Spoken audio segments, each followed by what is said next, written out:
Greetings, sentient beings. This broadcast is not intended for children. There will be strong language and adult themes. Nothing on this channel should ever be taken as legal or medical advice.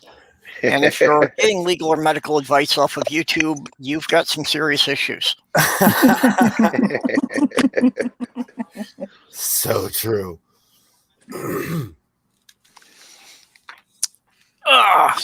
So how's everybody doing today? Great. How are you? Is today your 200th show? Yep. Is it really? This is the 200th live stream I've broadcast on YouTube. Woo-hoo! Congratulations. That's a big deal. Yeah, it kind of snuck up on me. I didn't realize I'd been doing quite this many of them, but yeah. I'm impressed, Perp. I am as well. That's a big deal. I'm all ready to quit and move to the moon, and you're on show 200.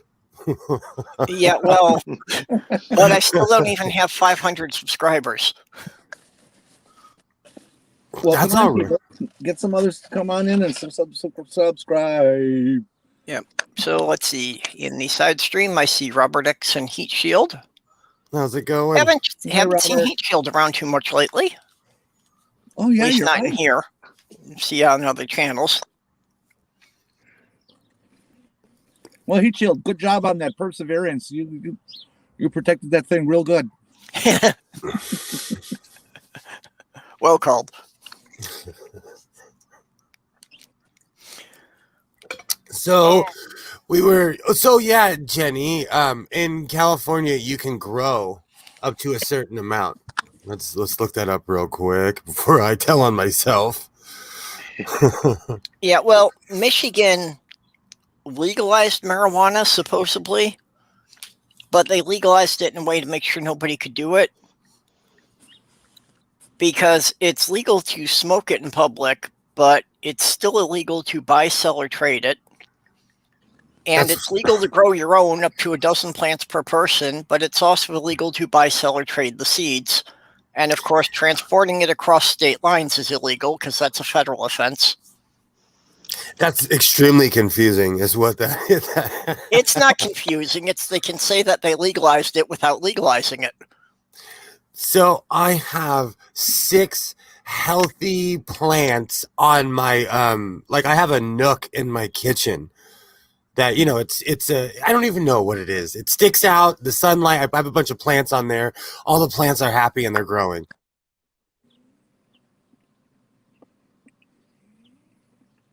I put it outside. I've never done well with any kind of house plants. Do you know the difference between male plants and female plants? Yeah, I've been at it for a while. I've grown, I call it growing hemp. When you have a male plant, it's great for making rope. I don't know the difference. So they're the male instantly lets you know that it's a male, and a female buds earlier than a male.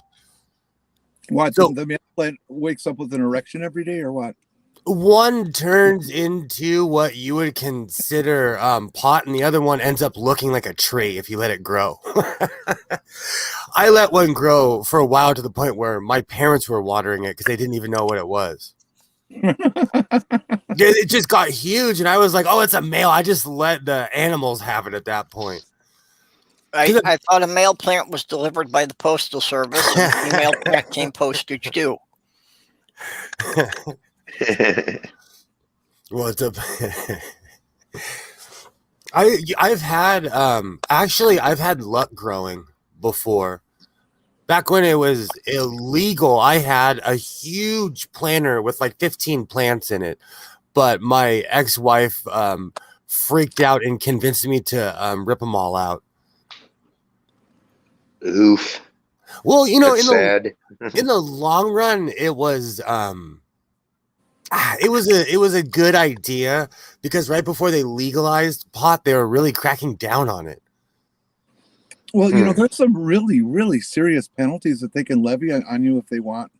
Exactly. My sister-in-law had the son who was dealing pot and shit out of her house. I mean, he lived there.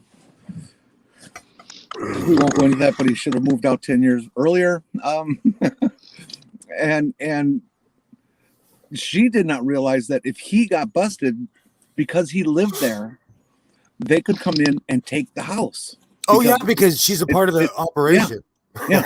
And you know, Darcy, you can lose your fucking house, property, and all those other properties you own too.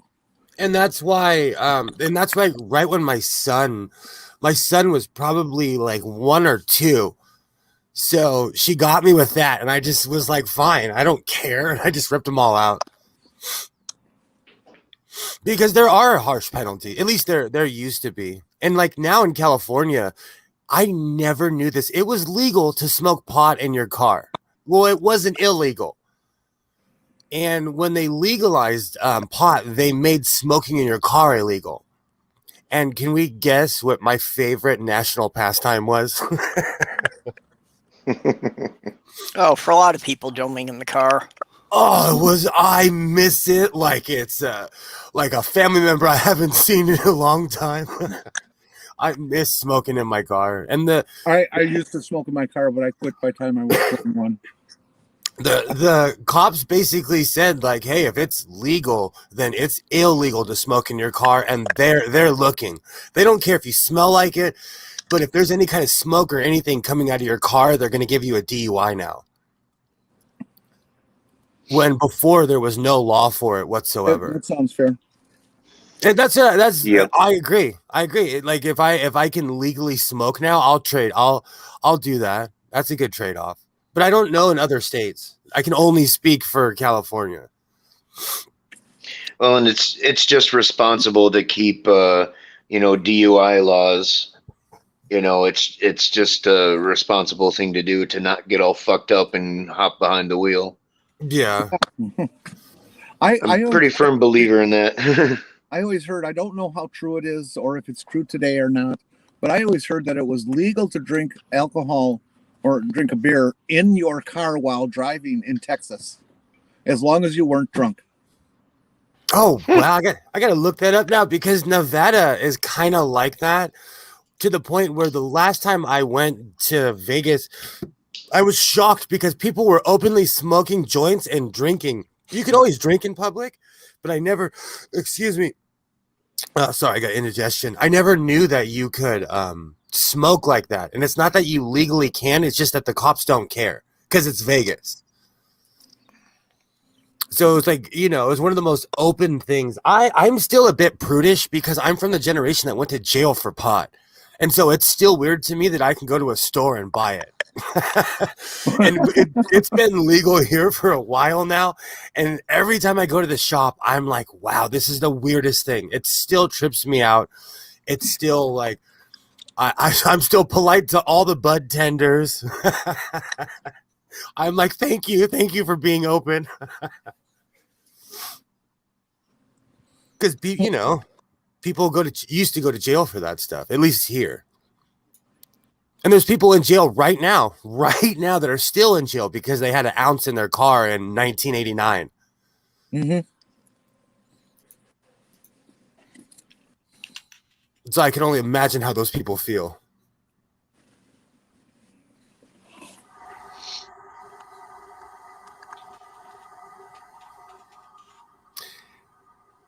You see, okay.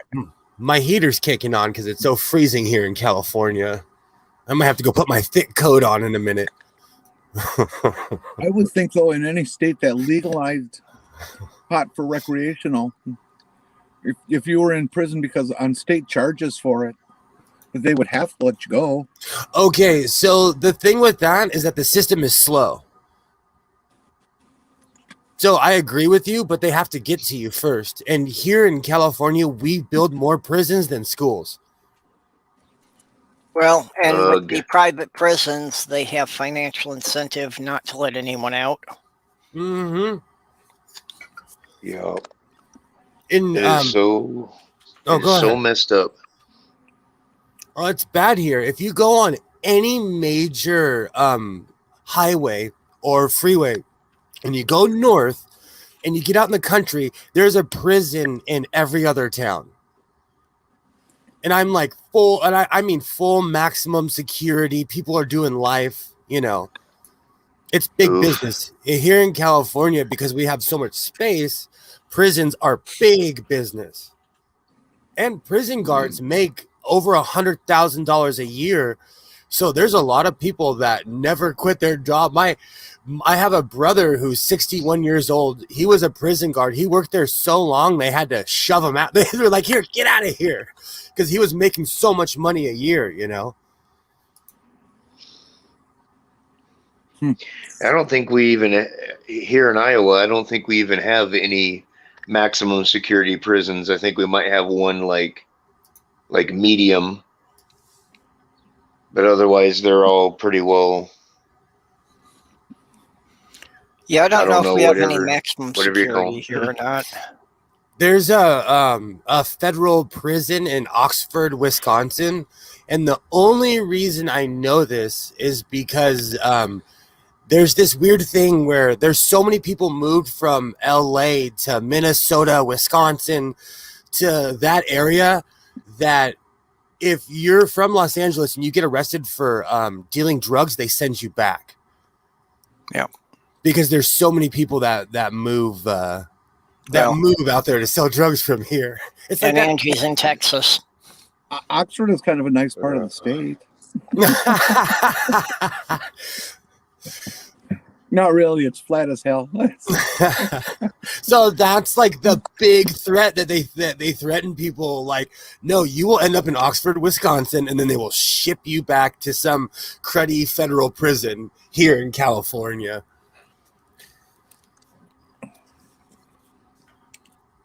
You know, I'm not against prisons. I'm just against mass incarcerations, you know. Like if someone, you know, we have prisons for a reason, you know. But I've seen people arrested for the pettiest. Well, yeah, for a society, they do serve a purpose, but you know, particularly the whole drug business and the private prisons is just it's government sponsored slavery. That's exactly what it is. And that's why when people and I know it's a different generation, but when I see people like getting mad about the Uyghur Muslims and things like that, and I have to remind them that goes on in this country too. It's just that no one talks about it, you know. We have prisoners that build stuff all the time.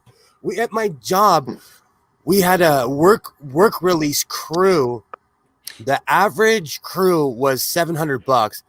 These guys were like $100. They brought their own porta potty. They'd cut the whole front field. They wouldn't even step on our property. You know, so who do we hire? We always hired the work release program guys, you know. Well, I'm bothered by the fact that they use prisoners for firefighting in California and other places. I mean, I hadn't heard of that. I don't have a problem with them using those people, but I have a problem with them using those people in an obligatory way with no damn pay. So jump school, like fire jump schools are big out here for prisoners, and no, they don't get paid, and they are frontline. So we have armies of them, and there's actually a camp about half a mile from my job where these people live. Yeah, when the wildfires were going in California, in some areas up to 3/4 of the people fighting the fires were prisoners. Exactly. We have and that's because they're slaves. And it's a work release program, and they promise them like, oh, we're going to teach you a skill. But the problem is when they get released, no fire department in America is going to hire them, even though they have the skills and the experience. Wow, that's sick. Yeah. So it's they drive and the sad thing is their trucks are identical to the forestry service. So you can't tell. You really can't tell if it's the forestry service or if it's the prisoners. Yep. Well, that's what slavery's all about. We've always got an expendable population to do the dangerous work people don't want to do. Yeah. Ugh. Oh yeah. It's there's a lot of messed up stuff that goes on around here, and it's because of our population in America. Just we, like you said, people are expendable. You know. America likes slavery. Big time. You guys, you totally reminded me. There are jump schools all around my town because I live on like the outskirts of LA. There are jump schools everywhere, and there's it's a jail, but it's maximum security, and one of the main jump schools is at that jail. It's in my town, so it's big business here. Insane. I had never heard of such a thing as using prisoners for fighting fires. Oh, I'm yeah. kind of shocked and appalled. It is an incentive driven thing because there's people sitting in a cell wasting away, and they're like, hey, if you want to finish out the last 8 months of your sentence, you could go to this fire camp school and learn how to be a firefighter. And then they're kind of captured for 8 months. Or there's people that have been there for years serving out their sentences. And again, Crazy. I don't have a problem with using the prisoners for that, but pay them the market wage. Mm-hmm. Because I know firefighters make a decent amount of money. At least around here, they're paid well. I actually I painted a firefighter's house. They're paid extremely well. If you can afford my high prices.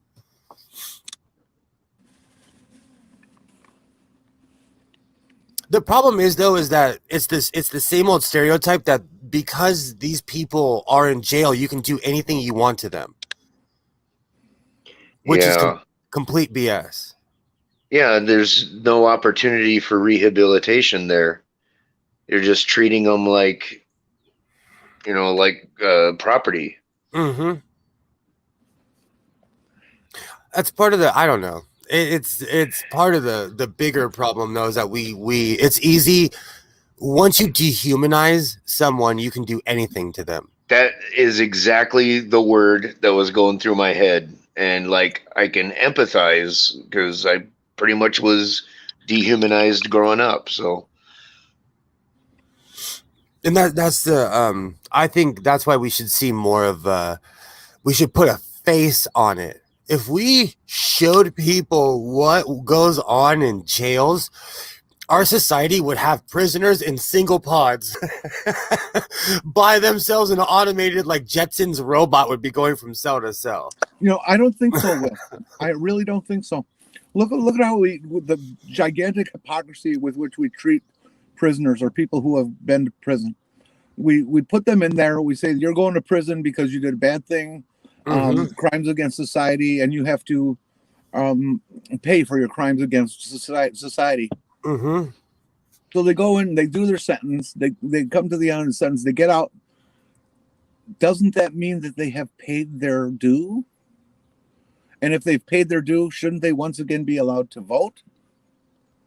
Or any of the other rights that Americans have? I agree. But it depends on what state that you live in, because like in California, your rights are reinstated. So even if you're a felon, you can vote. They did that here in Iowa, and I was shocked. Our governor actually did a executive order to once you have taken care of everything, once you have served your sentence, paid all your fines, did your probation, and fulfilled all your obligations, you get your right to vote back. And she said she wants to work on it with legislators to make it a permanent law. But for now, it's just an executive order. Okay, now extend the hypocrisy out to society at large. That's fine. What we have is a situation where people have paid their price in prison. They've gone through whatever theoretical rehab there is, which is like zero, and no one will give them a job. Then no one recognizes they've paid their price. That there's a new chapter in their life, and that we should drop our prejudice and give these people a chance to bring them fully back into society. So I agree with you. Hold on. And if we can't find that within ourselves to believe that, then we need to look at ourselves and say, what are we doing in our prison system to make us not trust these people when they get out? Why can't I trust them? What is wrong with our prison system that doesn't allow them to be rehabbed? No, I agree with you. It is the stigma. I know Stacy Kuhn. Do you guys know who Stacy Kuhn is? It's familiar, but I don't know why. It's the guy who beat Rodney King. Okay. Okay. So I grew up in the same town as Stacy Kuhn's family. My parents are still our friends with, well, they're not together anymore, but my parents were friends with them when they were together at the time. When I was a kid, I went to Stacy Kuhn's goodbye party when he went to prison. So flash forward, when he got out of prison, I was at a church event with my brother. We're at Starbucks because I'm from the land of yuppies. And I don't know, I'm a teenager at this point. You know, I'm a lot older, at least 4 or 5 years older, because he did real time. And he says hello to us. And I'm like, you know, I'm kind of standoffish, but I say hello. And my brother gives him a hug. My brother talks to him, you know, and he's like, and he kind of grabs me. He's like, no, you give this man some respect. And from that day, my brother, I was basically taught, like, if someone does their time, you leave them alone. You know, if they were not a rapist or a murderer, leave them alone. You know, like, he did his time. He did what society asked him to do. He was, you know, you know, regardless of how you feel about the man, he went to prison. He went to prison longer than most people. He was once they've served their sentence, everything should be back. Exactly. And so the whole reason I bring that up is because by the time he got out, I was a radicalized teenager, and I was like, oh no, that's Stacy Kuhn. And my brother was like, regardless of who that is, he's from where we're from. He did his time, you know, give the man some respect, you know. And every time I see him now, I say hello, I shake his hand. I'm extremely respectful to him. Because he did. And you know what? People hate him. Society hates him. People my age, when they see his ID, they're like, he gets denied stuff. People tell him, like, get out. So it's one of those things, you know. I tried to respect people. So I agree with you. Society should be like that. When people do their time, we should reintegrate them back into society, depending on what their crime was. Yeah, I agree too. Everyone should have a chance at redemption and rehabilitation. In the early 90s. Well, if you don't give them that chance, you've basically given them no option but to be a repeat offender. Exactly. Yeah. You know, they need some way to be able to, you know, have their basic needs met. So if you don't give them the way to be able to get a job again, they're going to have to go back to some kind of criminal activity. It's exactly what happens. And you want to talk about fire school. I knew someone that got out of fire camp or whatever, and got arrested within 4 or 5 hours of being released. Tried to carjack somebody. I actually hear of that quite a lot, of people being arrested the same day they were released. So is that rehabilitation, or was this guy just a habitual car thief, you know? Both. Well, rehabilitation should take into account what this guy's base personality is. And if he's got you know, sociopathic issues, he needs to be treated as a sociopathic issue and rehabbed out of that behavior. I agree. I was just shocked because I actually knew this guy, and he went through jump school and everything, and then got arrested the same day.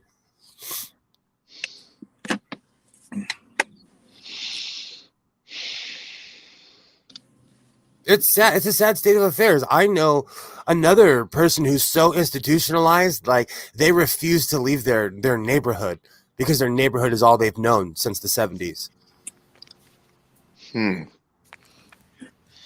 Well, if I could divert here for a little bit, I do want to plug Aunt Jen, Jen's Little Corner. is running a fundraiser to help, cover her moving expenses. And they, kicked it off in a big way last night. Absolutely. So I think the total last night was already close to $1,200. Whoa. Her goal is $1,500. Yeah, she's almost there, and she's gonna close it out in like a week. So I think. Just want to let everybody know about that, and I'm throwing a link in the side chat for so if anybody wants to toss a couple dollars to help out. If I get my Biden bucks, I can.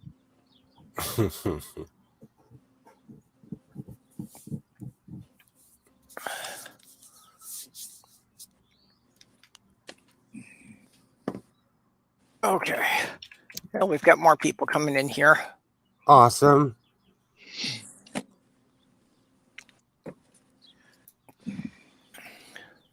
I'm just not. I need to shake out of my funk. I'm just not feeling it today. I got my Ireland jersey on though. I don't drink anymore, but I'll sure still sport the jersey. Go get yourself a big fat corned beef sandwich.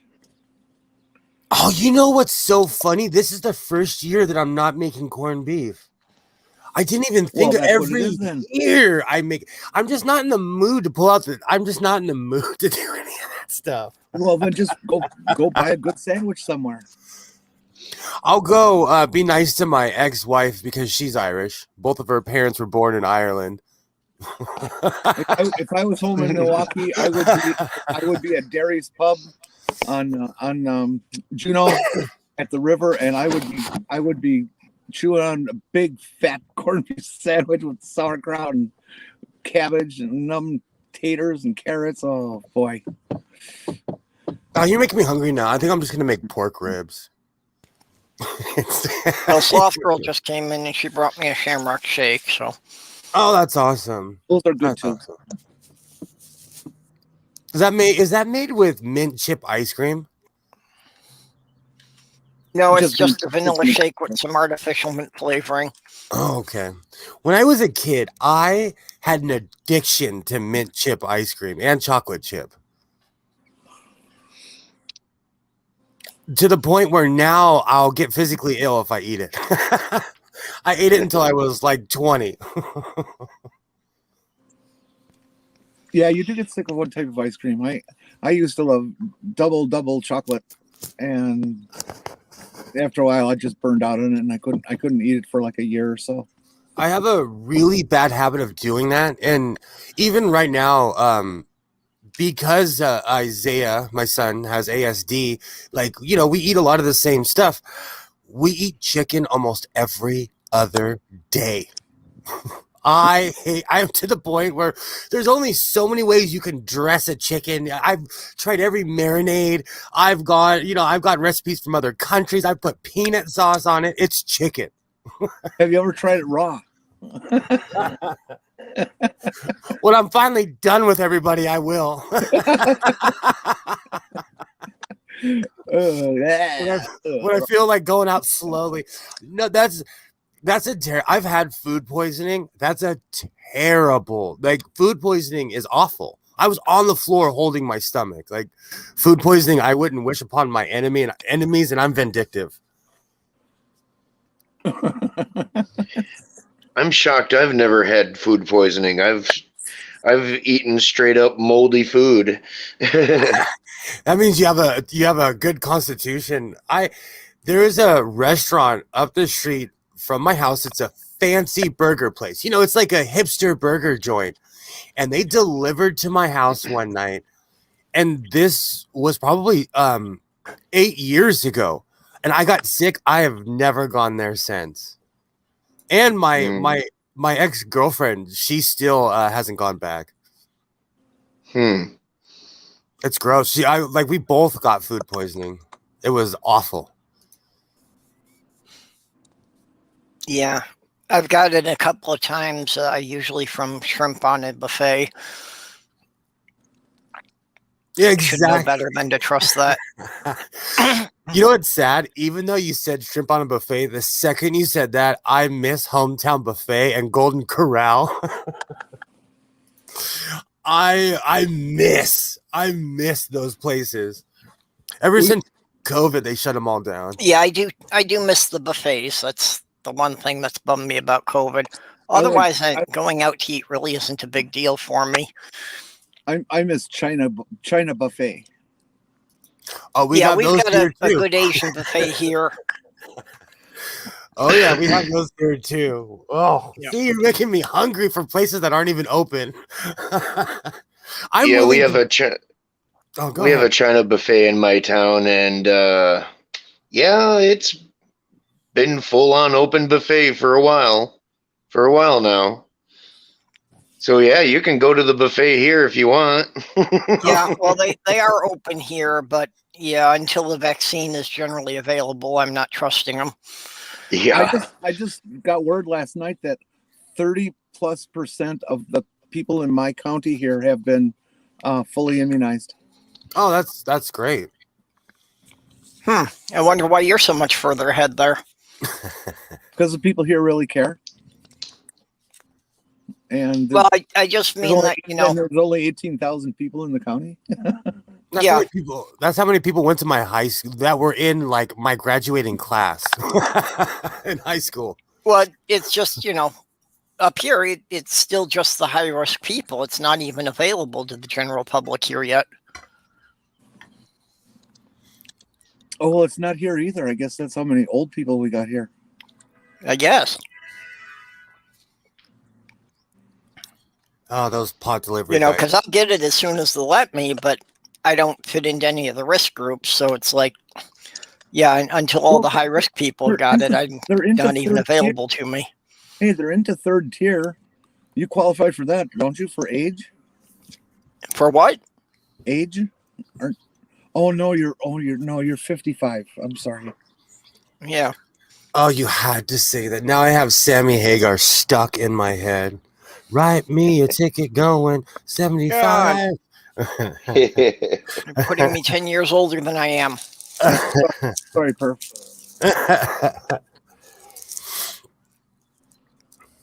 Oh, now I really do have that song stuck in my head. I grew up right at the end of the butt rock era, and it was glorious. The hair band era was glorious. Hey, I got some good news health-wise the other day. I had a bunch of screening tests done because they were a little concerned about another test that I had. And they put me through a bunch of CT scans, and I do not have cancer. Awesome. Awesome. Oh, that's good. Yeah. Yeah, I got a clean bill of health.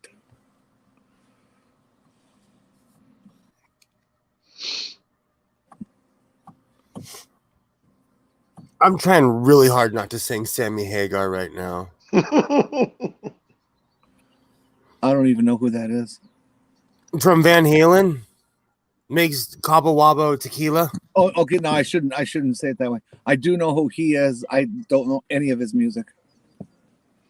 I love writing. I consider that like writing music. So there's certain songs that I go looking for when I'm driving, and that's definitely one of them.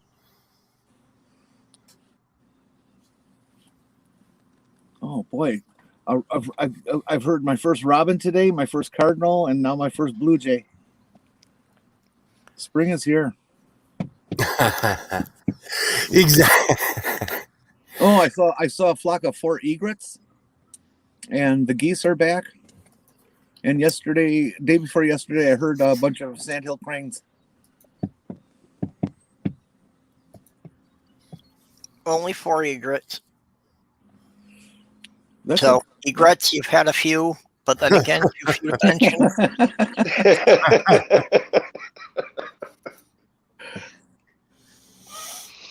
Yeah, well, they were egrets, but they were white egrets.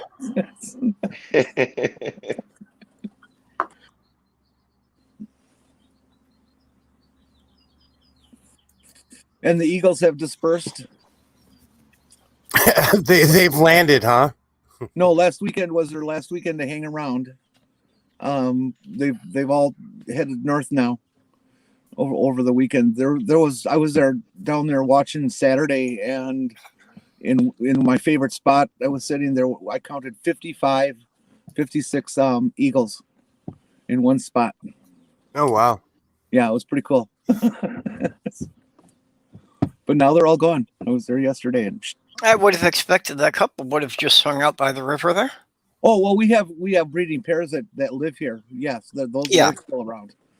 There's probably, I can think of maybe 10, 12 different locations where we have a pair that hangs out. Just when they're not migrating, they're a lot more territorial. Yeah, but they're not mass numbers like they are when the ice is on. Hard water season is over.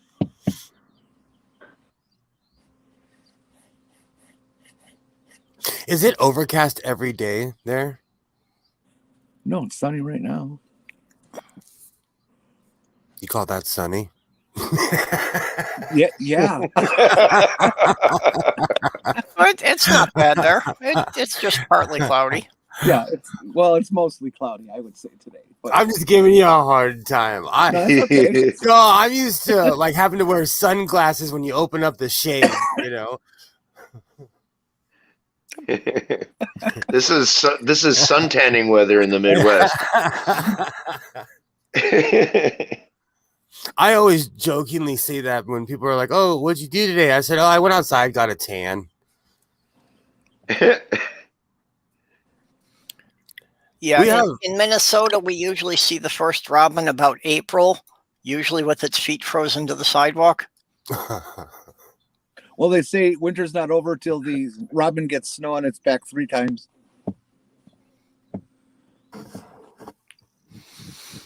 You know, I haven't heard any of that. If it rains here, it's on the news and people are freaking out, which is funny because nobody, like half the people that live here are from cold weather cities. Well, they put the nightmare behind them. Well, since I've been on YouTube, I've realized that Minnesota actually is colder and gets more snow than most of Canada. That's crazy. I've been to Canada and it's freezing up there. And Milwaukee gets more snow than they do here where I am in Minnesota by like a foot or so a year more. Yeah, well, yeah, for the southern third only gets about 4 feet a year. Up by Duluth, they get closer to 6 feet a year. Oh, yeah. And across the Superior on upper Michigan, they'll get 12, 15 feet a year because they're just off the lake and they get all that lake effect snow. I think, 2 years ago or 3 years ago, something like that, they got like 20 feet of snow for the winter. Not sure if it's quite that much, but... Oh, I saw photographs. Well, I was living in the upper buried.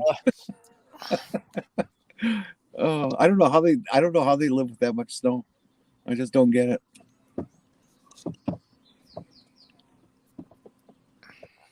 I can't do it. I tried to live in cold weather city.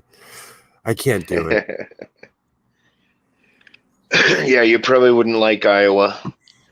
I would. I've been there during the summer. Beautiful place. Oh yeah. Oh, well, I mean, yeah, you'd love the summers. I really can't stand it myself, but you know the one thing. Once I leave California, the one thing I can't hang with are the bugs. Like we have our own brand of mosquitoes, but when you go somewhere else, those mosquitoes eat you. They eat you whole. So that's my thing. Like I went to Georgia and it was one of the muggiest, buggiest places on earth. But I can say the same thing about Texas. And that's what I like about living up here is that 6 months of the year there's no bugs. Yeah, well, I go back and forth with my cousin in Florida about why I live here and why she lives there, and yeah, that's one of the things that when it gets below 0, it keeps the bugs to a manageable size. We don't have the fucking 3-inch cockroaches. Oh, you do in downtown cities where they get to live underground year round. No, we don't get any of the size of what they get down in Florida. We get prehistoric ones here too, which makes me believe that if the Earth ended right now, cockroaches and ants would be the next species to evolve. Because there's so many of them. Librarians and file clerks also. Well, cockroaches will survive because, in addition to everything else, they'll eat two things most people won't eat, which is people and cockroaches. And file clerks and librarians will survive because they're surrounded by one of the world's best insulators, paper. I've eaten librarians. They're not bad. They're not bad. I like when they kind of squirm and kind of scream when they no, well, never mind. Yeah. Oh, you're talking about that kind of eating. I ate a librarian and she still I ate a librarian and she still calls me. I seriously thought y'all were talking about cannibalism. They were. I'm not. No, I got to live out one of my childhood fantasies by doing the librarian in the public library after hours. That's Hung freaking around sweet. until she locked up. Did you have to tell her shh? You know, back in my day, in the covered wagon days, no one ever got shushed in the library because people just knew. No, I used to go to the library all the time, and no one ever got shushed because people just shut their mouths. You know. Mm-hmm. Yeah, I miss going to the library. When I was a little kid, I used to look forward to going to the library. We had this little library when I was a kid, under 10 years old, living in West Allis, Wisconsin. It was in this limestone brick or limestone building, and the library itself couldn't have been more than 25 feet by 15 feet. It was just a real small branch library, and it had all the shelves and all the books and the carpeting and a few desks and things like that. And it was such a cozy, warm, safe place. I used to go and hide there when I was getting abused and stuff. It was one of the safe places. Yeah, the town I was in Upper Michigan, at some point finally got a proper library. But when I was finishing high school up there, the library was literally one room in the basement of the courthouse. That's like in the old town here. The library was the size of maybe 1.5 houses, 2 houses. It had one side and then the children's section, and that was it. Yeah, well, I think it was 2008 that they merged 3 neighboring towns together up there. So I guess at that point, with the 3 of them together, they were finally able to get a library. Oh, we got a Downy Head Woodpecker just showed up.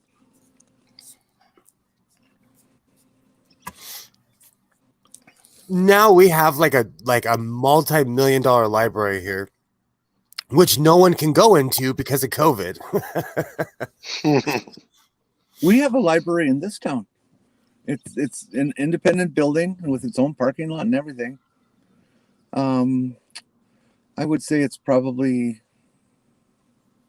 3,000 square foot. Do you guys have a movie theater? No. Mm-mm. No, in fact, the closest theater would be La Crosse, 25 miles east. So yeah, that's a drive. Yeah, especially at night, the movie lasts till 10, 11, and then they have to drive for 45 minutes to get home. Yeah, that is too far, because even the farthest movie theater from my house is like 10 minutes. 15 minutes would be that I'm going to the movie theater on the other side of town. Like way on the other side. I don't mind the length of the drive. It's the risk of the drive that bothers me, with deer showing up all the time. There's so many deer around here that get nailed every day. And you just don't want to be on the roads when it's dark. And people hit them with cars too, right? Oh, cars, trucks, doesn't matter. You said nailed. Lawnmowers. It made me think of something else, and those people should leave animals alone. Yeah, we have a lot of deer in my town too, because people have been building houses out in the country and encroaching on their habitat, so they got nowhere else to go but in town. Pretty Yeah, where I was crazy. living in Upper Michigan, my mom lived 5 miles outside of the little town, so but hello, sorry about that. The fifth person always gets hid behind the toolbar. But yeah, driving out there, I'd wind up always seeing more deer than I saw cars. And the deer, they didn't even care. They would literally stand in the middle of the road and stare you down. They knew you were going to have to stop. You know, I've seen moose do that too. Because they know they're the size of your car. What's going on? Can you guys hear me? Yeah. Yep, we hear you. Hey, How you Purple. Congratulations on 200 live streams. That's a huge accomplishment. Is that Genesis? No. No, Jim from Atheist Edge. Oh, I'm sorry. Well, thanks. Yeah, Yeah. and be going on my 3rd anniversary in a couple of months here, so. 3rd anniversary. Wow. Are you going to be able to get down to Austin this June? Probably not. It's quite a long trek for me from here. Yeah. And It's cross at country. this point, it's still a question of how fast they're going to get the virus, get the vaccine out to everyone. Yeah, I know, right?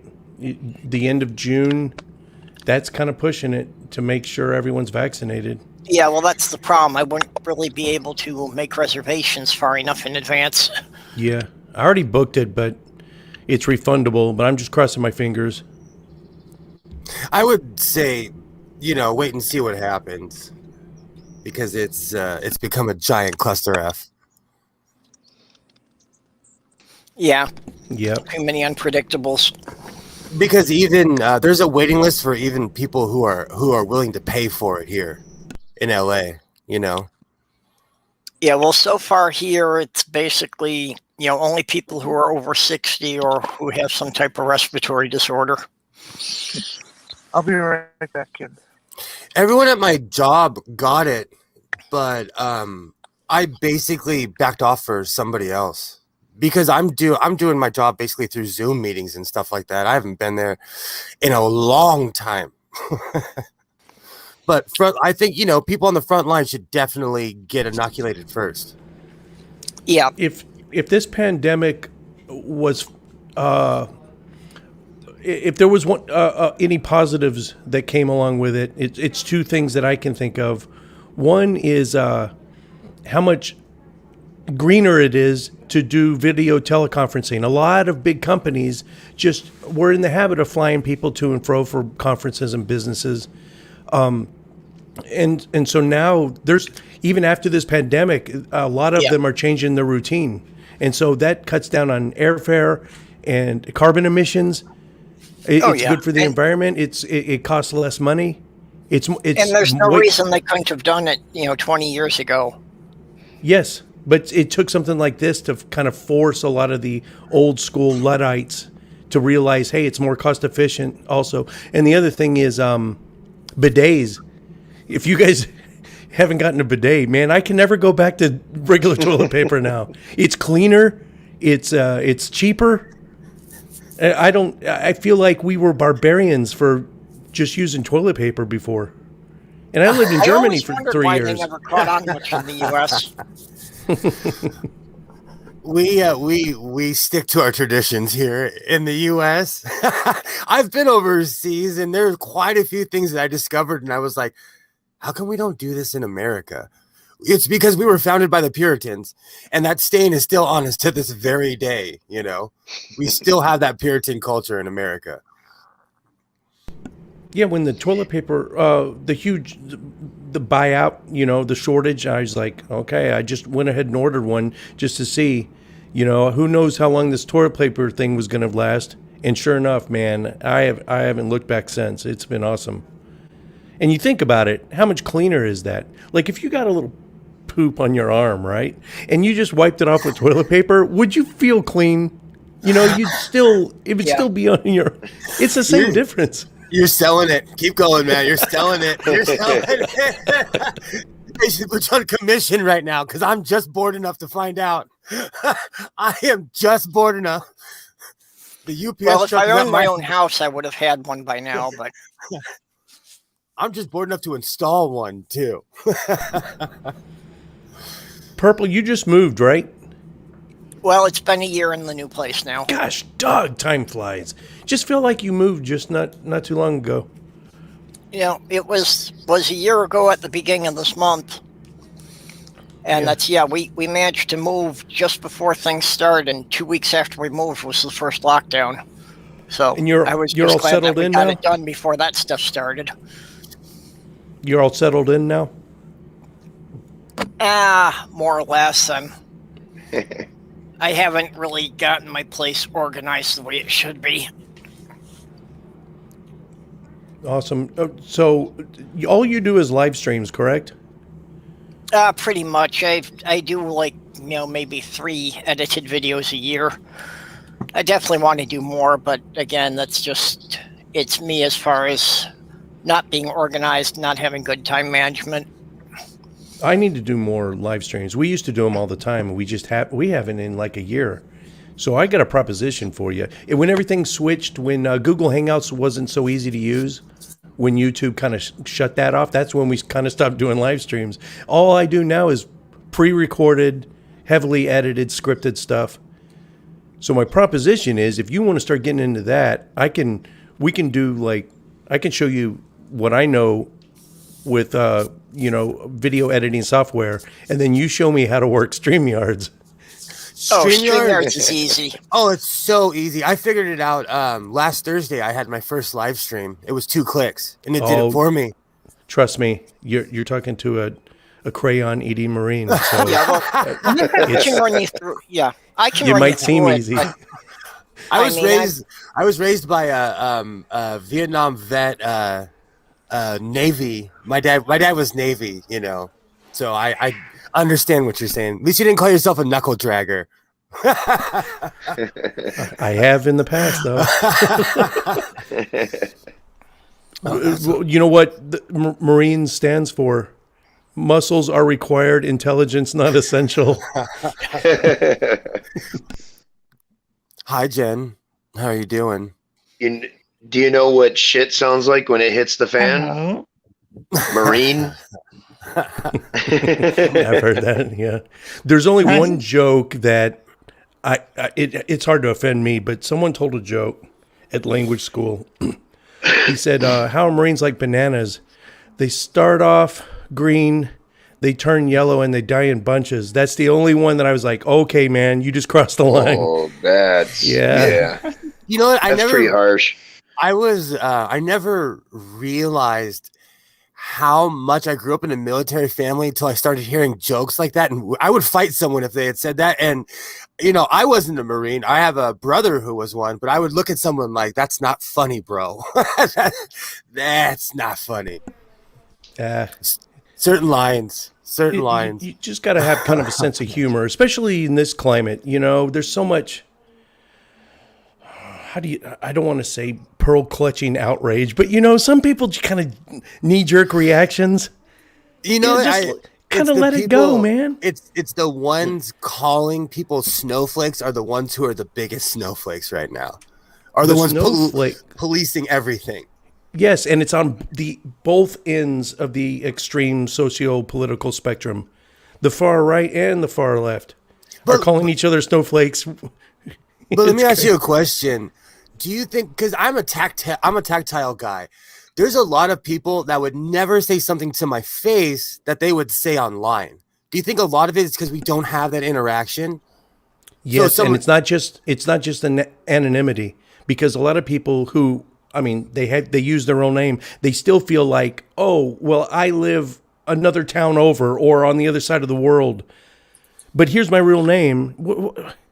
It's not anonymity. I used to think it was anonymity, where you can get away. Some people, I've never understood trolling or flaming people or just doing it for the lulz. I have never done that. I have never once purposely tried to upset somebody online. And I honestly can say I've never said anything online or posted anything online that I wouldn't tell someone to their face. It just befuddles me how some people can do that and why they think it's fun. I used to think it was the younger generation, but I've seen people my age. I've seen people in their 60s do it. I've seen all shapes, colors, and sizes do it. So I don't know what it is anymore. Is it the internet or is it the age of individuality?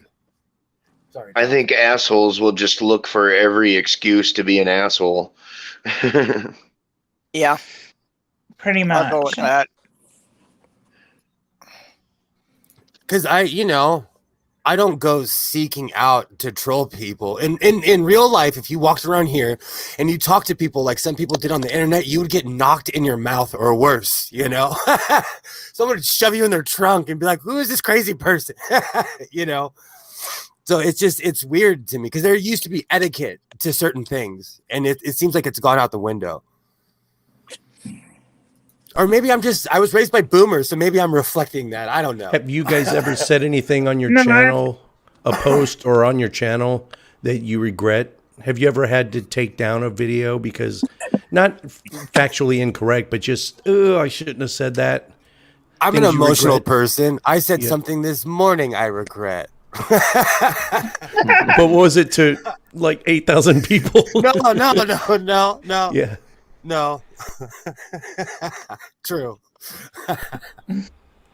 Yeah. I've hidden a video because I changed my opinion and I figured that I shouldn't leave that particular video. I didn't think I should leave up because not that I completely changed my opinion, but I changed my opinion enough that I didn't think that it was valid, the criticisms I'd put in the video. What's the difference between that and like a full just a retraction or an edit with an explanation? Do you think sometimes I also made a retraction. I actually did a retraction as well. So yeah, but I did the retraction and left out the original video. The problem was the way that because the original video was a very popular video and the way it was, people were responding to it. I had people linking it out, and I really didn't want people using my video as a way to attack somebody else. So I hid it so that people couldn't do that anymore. But do you think people have the dogpile mentality because it's like, I call it fake outrage, where something will happen and then 1,000 people freak out on somebody just because everybody else is doing it? Is that the mob mentality, or is that just because people are followers? I know it's kind of a pejorative term, but have you heard not professional victim, but a recreational outrage? Yes. You hear that a lot from the right and virtue signaling, which the right does just as much, probably, or if not more. But there is a certain psychology to it. My co-host Courtney, she's working on her master's degree in psychology. She says there is a kernel of truth to that, in the fact that it's such a bad word now. We don't want to say virtue signaling because it's got all these bad connotations to it. Mm-hmm. But when you're showing to your tribe that you're with them, you're showing unity by speaking out against, or for whatever one, showing, hey, I'm with you too. There's something to that. People sometimes make a living out of it, though. If you ask me, are you for LGBT rights? Yeah, fuck yeah, I am. I mean, I'm not going to, post every day LGBT rights. I mean, if it's something if it comes up in conversation, hell yeah. I'm under the umbrella and I don't talk about it every day, even though I try to, and I get caught in that trap sometimes. And that's another thing. Like Jen and I talk about this all the time. I talk about my sexuality more online than I ever do in public, or my lack of belief. You know, I talk about it more online. If people thought the people we were in real life, or that was the persona that they see online, they'd be sorely fucking mistaken. Because I don't talk about the same things in real life that I do online. It's just not as applicable. And plus, it's like we live in society, so most people mind their own business and go about their everyday lives and live their lives in peace. Whereas the internet still has torches and pitchforks. Exactly. You know, and that's one thing. I try to live my life in peace, but even I don't have it inside myself sometimes, you know. So let me ask you this. Being 53 years old, and I try not to, I'm very hard to offend, but when someone says okay boomer, they don't do you think that ageism or maybe fat shaming are the two last bastions, the two socially acceptable forms of bigotry out there? Do you think saying okay boomer is a form of ageism? Yes, and I Totally. think and I'm gonna say some controversial stuff. I think also the whole Karen thing started from a generation of people not doing their jobs. The whole Karen thing has taken its own realm. But like I had a job. I was living in my car. People would walk into my store. I'd be like, hi, welcome to blah, blah, blah. You know, like no matter what, I showed up every day. I made sure, I shut my mouth basically. I didn't give my opinion. I didn't give political opinions.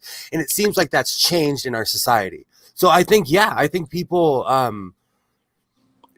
think fat shaming, I think, you know, and also people go off about trans people because that's the new category to hate. You know, because as a society, we always have to have something to look at and be like, oh, I'm not like that person, you know? So yeah, I agree with you. I think. And for anybody who's right wing, shitting on trans people is considered acceptable too. Yeah. Well, I think Dave's got it here. It's a problem because it's something they can use to dismiss you without really even taking your opinions into account. Exactly. And that goes back to what I said. Once you dehumanize someone, you can do anything to them or say anything, or you categorize somebody and that's them. That's they. Yeah, anything that's used as a way to talk about the person instead of the issues. Yeah. Oh yeah. So many more gains are being made at an accelerated rate, which is promising. I mean, it took 100 years ago for women to even be in the military, or 80 years ago. But just within the last decade, we got trans folks in the military, openly gay in the military. This is just within the last 10 so years, right? Openly trans, openly gay, and females pulling triggers in combat MOSs. Yeah. All within the last decade. So I think it's ramping up. Society is catching up, but we're still dragging those people behind us. You know, the people who are stuck 100 years ago, 200 years ago. If you want to, 10, 15 years ago, throw the Bible in there, 2,000, 3,000 years ago. You know, so we're still fighting all those old. Am I going to quote Captain Kirk again? The hardest thing about living in the new world is the fact that we have to live in it. You know. That's the hardest thing. It's the generations who grew up in those really crazy times it's hard to live in. My cousin, she's 58, I think, and she 2 weeks ago she walks up to me and she's like, "What does non-binary mean? What does pan mean?" Like we sat down and had a serious conversation about it because she wanted to know and she had no idea whatsoever. There's not too many people that are willing to learn, though, because she wanted to know. So progress is always slow with humans. There is a lot of new vocabulary out there because there's a lot of things that, people didn't talk about in society before.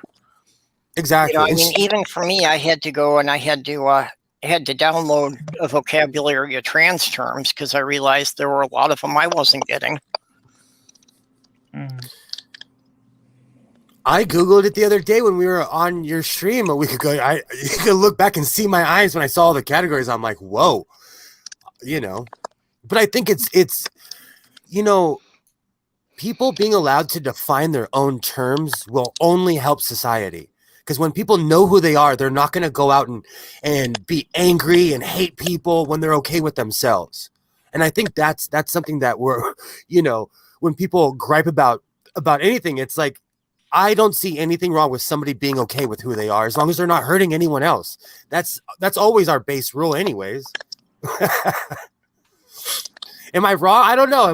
That's my rule is like, don't, do whatever you want. Don't hurt other people. Exactly. I always say anyone that pushes back on, I don't want to call you by that pronoun.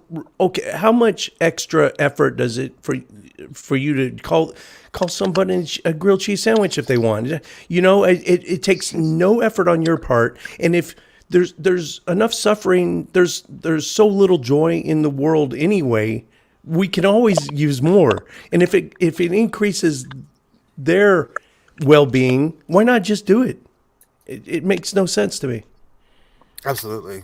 And all their arguments fall flat on the floor, because if they had a friend who wasn't trans who changed their name or got married or something like that, they would happily accommodate all those changes.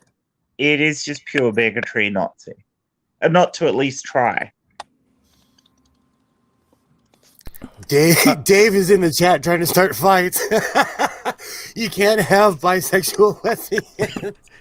Fucking Dave. If you look, I'm sure there is probably somebody who identifies as a bisexual lesbian. Talk about not PC. I think Nerdy was egging him on here, so. I've seen him take a little flack for his name, Critical Cripple, but that's what he chooses to call himself, Yeah, well, and that's something that I've run into, is that people sometimes think I'm being disrespectful, and it's like, no, I'm using the identifiers that these people use themselves. Oh, yeah. I went through this a lot, with when everybody was saying that black was disrespectful and you had to call them African Americans. And I had one friend who was very vehement that, no, he was not African. All of his ancestors were from the Caribbean. He never had an ancestor in Africa. It depends on how far back you want to trace it, because we are all from Tanzania or Morocco. Yeah. But he didn't want to use African American. It didn't apply to him. So when that first got thrust out into the public sphere, it was almost insulting, But it's kind of grown on people, and it's just one of those things that people say now. I say it sometimes when I'm trying to be proper. And I'm from that generation where I still say black. I say African American. It's one of those things. I'm never sure what to say anymore. Oh, Dave, you now have that song stuck in my head. Istanbul, Constantinople. I always have that song stuck in my head. I love even old New That's York. Nobody's business but the Turks, though. Just remember that. Why they changed it, I can't say. People just liked it better that way. I'm late to the party, but has Purple talked about his whole stream taken down? I know. I'm trying. Hi, Maya. I'm a little late to the party, but before I joined, did Purple talk about the significance of the 200 live streams, or have you talked about like what the past 3 years, what you've learned, or how your channel's going and what you're looking to do in the future? On it. Just kind of touched it. Where do you see the channel in 5 years, say? I really have no Sounds idea. like a job interview. I always like to ask content Maybe you creators see yourself because, in 5 years, Purple. well, because, you know, case in point, Chris Mallard, the Daily Atheist, Carl Merritt, the liberal atheist comic. I can name so many, but there are so many that have these huge high expectations going in, and they don't hit 1,000 subs in the first year, and then they get discouraged, and then they flare out like a supernova, and I don't want to see that happen. We need all we can get. Is Chris gone completely? See, as far as I know, he is. I never really completely gone expected to dark. have an audience in the first place. Really, my biggest goal with starting a channel was that it would be cool if there was, you know, if I did a video that actually got 100 views. You know, just to think that 100 people would bother to listen to something I said. Hey, Dave. It's hard not. It's hard not to play the numbers game. You know, you try not to, and you try not to compare yourself to everyone. And I repeat it all the time. But Thomas Westbrook at Faithless Forum 1 told me to my face. He's like, "Listen, man. A rising tide raises all the boats." And then he explained how many apologist and Christian YouTube channels there were out there, and how we think there's a lot of atheist content creators. We pale in comparison. We're insignificant in comparison as far as numbers go. The worst thing is we have more they make the same content. Yes. They have 500 people every day putting out exactly the same shit, independent of each other. Same and Bible verse. We desperately try to not tread on each other's toes. Yeah. We need to be putting out exactly the same shit in our own voices over and over again. We need to be producing the same quantity as well as quality. Also, how many channels that are, you know, basically run by churches or major religious organizations, you know, that they literally have millions of dollars in funding behind them. The church that my mom goes to has a YouTube channel and a producer. It's a Catholic church. Yeah, but I mean, you know, you look at things like AIG and PragerU. You know, there's nothing like that for atheists. Yeah, but Prager has money. Like, and this is one thing. This is my problem with Dennis Prager. I work with homeless youth. Dennis Prager gives a lot of money to certain organizations. So, like, for as much as he wants to kill us all, he helps out homeless youth of Los Angeles. I have to put that out there. But just because they don't do good things does not. I agree with you. If they didn't do anything good, people would notice. I agree with you. No, I agree with you. He recently had a building renamed after him, and it made me physically ill. So I'm just saying they do this in order to get their names put on buildings. So when people like me walk by, I have to see his name every day. Yeah, a lot of it's just very self-serving. They do it because they want to be famous. And I'm not saying that, like, you know, I always say they're not like on the streets with me helping people, or like at my other job when I work with people that have physical disabilities, you know, like they're not there, you know, but they're more than willing to put their name on the building. That's my problem with these people. I see Maya in the chat, and this is my opportunity to do two things. I'm going to hit it from two angles. I'm going to plug the project that I'm working on, and I'm going to light a fire under Maya's butt because I assigned her some items to contribute for this collaboration project I'm doing, and I haven't heard back from her. So this is me asking you: do you still want to be in the project, or should I reassign those 10 items? So that being said, I'm doing a project on my channel. I'm about 2/3 of the way done with it right now. There are still some items left to assign, but I'm kind of keeping them on the back burner just in case another somebody that hasn't gotten a chance to do it yet. Because like Purple, he's contributed like 30 items already. It's 666 things that your pastor, imam, rabbi, priest never taught you in church or mosque or wherever. So 666 items total. And I just finished episode 58, and it's looking like it's going to be 80 episodes total. but it's a huge monster collaboration. It's like close to 60 contributors so far. Matt Dillahunty, Richard Carrier, Aaron Raw, David Madison. Matt Dillahunty in there. Matt Dillahunty, yeah. I just finished up the last of his. I asked if he wanted to do 10 more, but he's so busy. But I got 10 out of him. Oh, here's Maya. I'm so sorry. My home office. Oh, her home office was flooded. Oh, real life takes precedence now. Okay. But and also, definitely, yeah. In no way am I endorsing Dennis Prager in any way, shape, or form. He wants me off of this planet. So in no way, shape, or form. Fantastic videos. That's my whole point. Is they're just well funded. They are well funded. They're well funded. They're well animated, and they are fantastically good propaganda. And you know what the funny thing is? He probably hired some IT person who's an atheist because they do it all out here in LA. So I've been talking about it a lot lately. A lot of like right wingers live out here, like Kevin Sorbo, Ray Comfort. Kurt Cameron has a house in Malibu. They hate liberals, but they're willing to live in California. Yeah, because they want all the benefits of a progressive society. Yeah. Without actually supporting being progressive.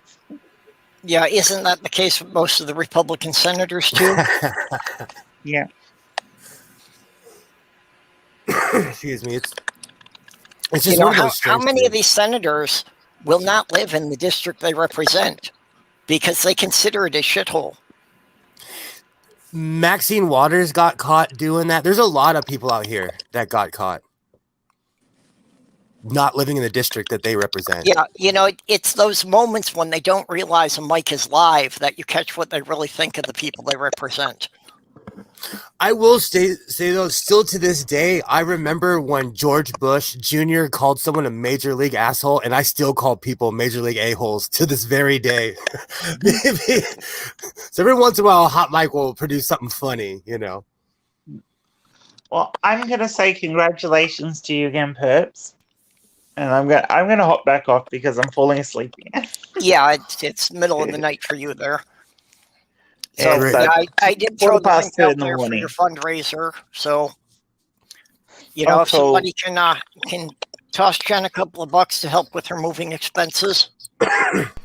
Yes, and thank you to everybody who has already donated.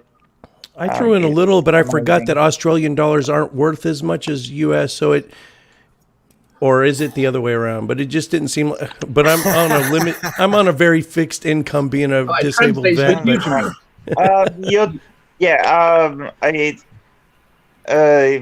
What is it? I think it's like 25. About 7 of your dollars is 10 of ours, something like that. Yeah. But I saw you were up to close to 600 Aussie dollars last time I checked. I haven't looked at them. I think it's 1,270 odd now.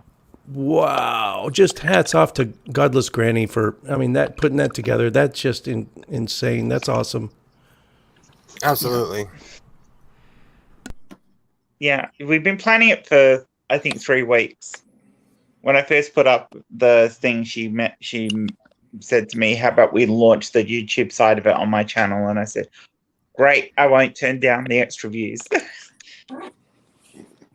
Crud. So, but the community has been wonderful, as it always is. We have the best community. We really do. And I'm so touched by the entire community. And I love you all very much. Oh. Yeah. Aw, well, we love really you. is good at pulling together when somebody's got a need.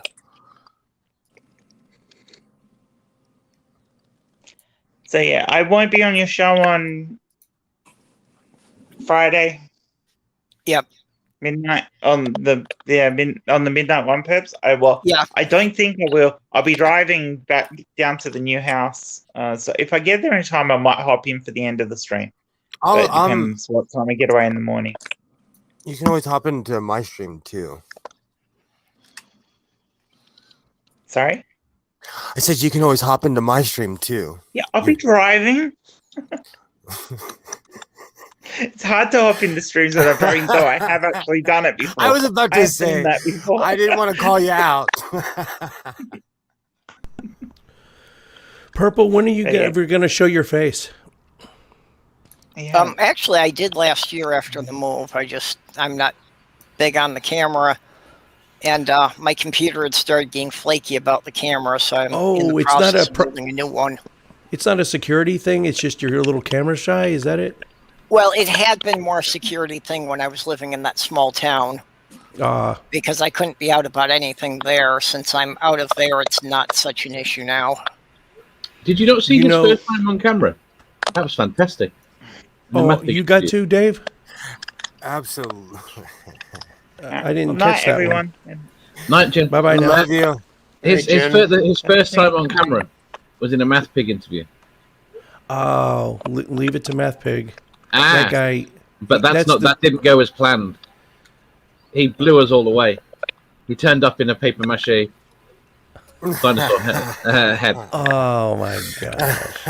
Okay. Math Pig is crazy. He's one of the most creative. He just doesn't put out a lot of content, but he's just so damn creative. Maybe that is Purple's true form.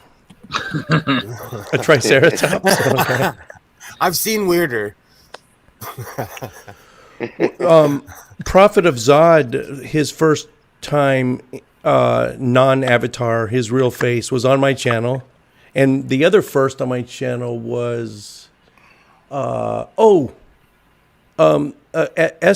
the African humanist. I believe I discovered her, and I could be wrong, but I think she had been putting out some content on her own channel, but I think I was the first other channel that she came on. Awesome.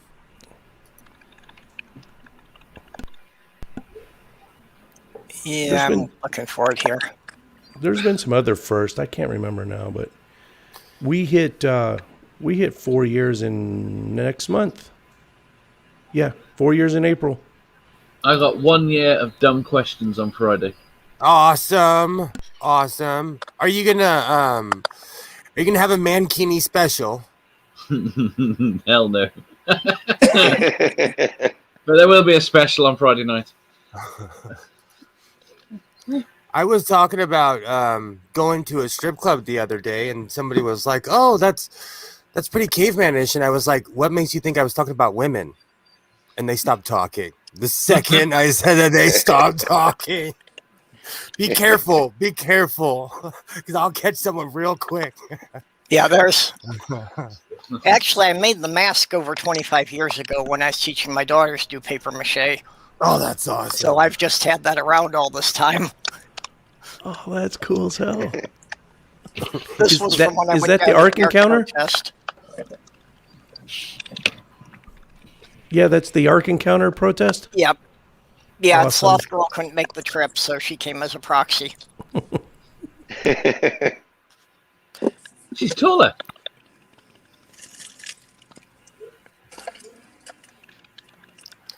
So the mask makes you what, like 6'4"? Well, yeah, the frill definitely adds a lot. Aaron's probably about 2 inches taller than I am, actually. Yeah, I don't judge. I wear cowboy boots. When I take my cowboy boots on, people see how tall I really am.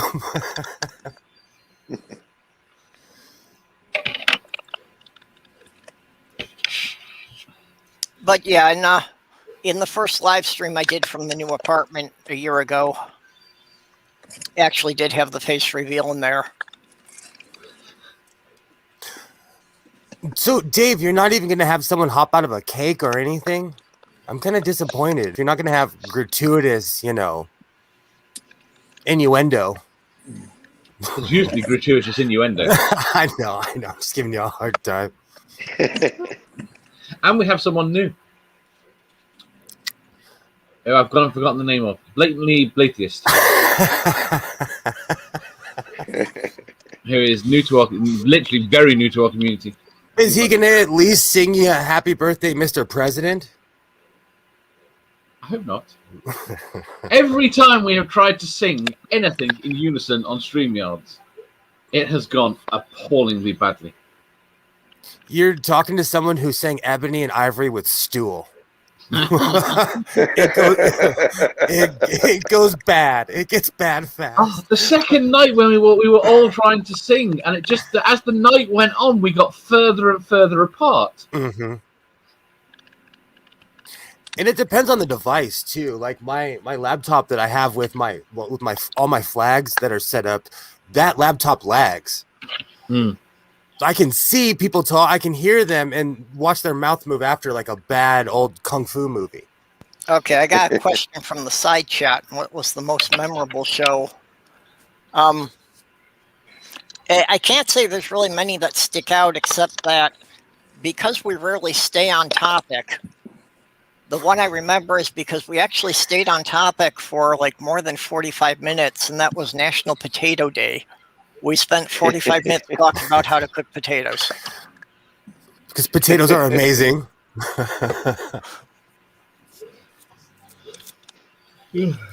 I attempt to stay on topic. Oh, yes, and alias fake name, he actually drove here. Is like a 2-hour drive for him each way, but he actually showed up when we moved here to help us unload the truck. That's awesome. That's a real friend. Yeah, Real. That's a friend. A friend will help you move. A good friend will help you move a dead body. yeah. I was just thinking that one. Yeah, that's, what I've always said is, you don't have a problem with a dead body. You just need a new concrete patio.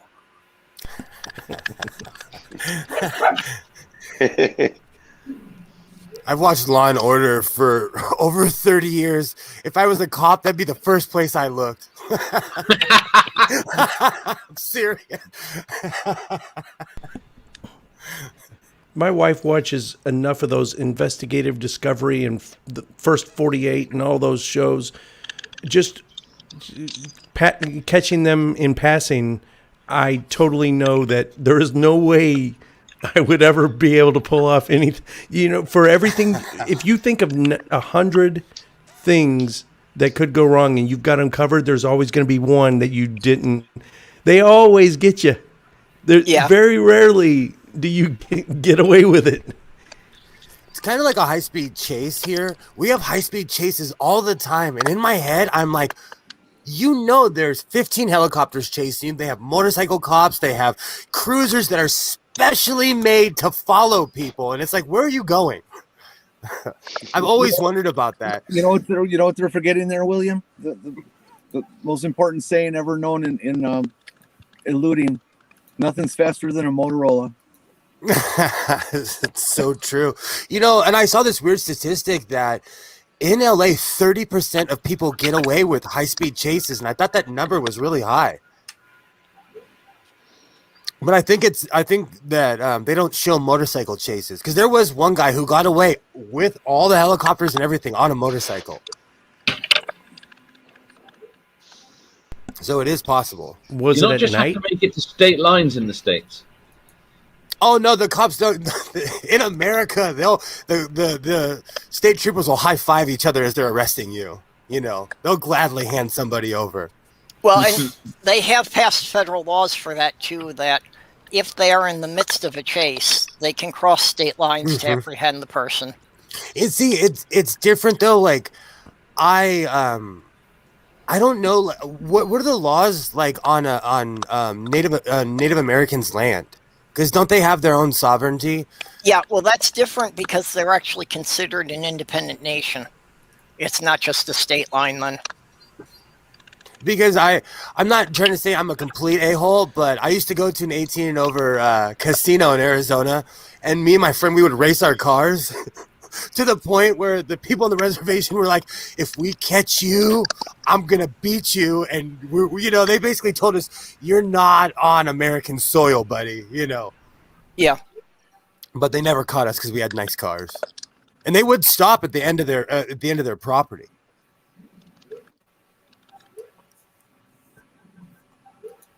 Yeah, nerdy, that's a Hollywood fiction. That doesn't happen that way. No, not here. Purple, you missed a question in the chat earlier on. It was, what was your most difficult show? Oh. Actually, the one about a week or two ago probably is in there. I've had a couple of I knew shows that was coming.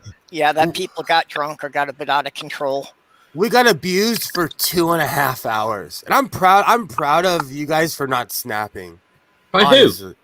Yeah, I snapped. That's something that I need to be better about, cutting people off if they're getting Who did you get abused by? He's not going to say names, is he?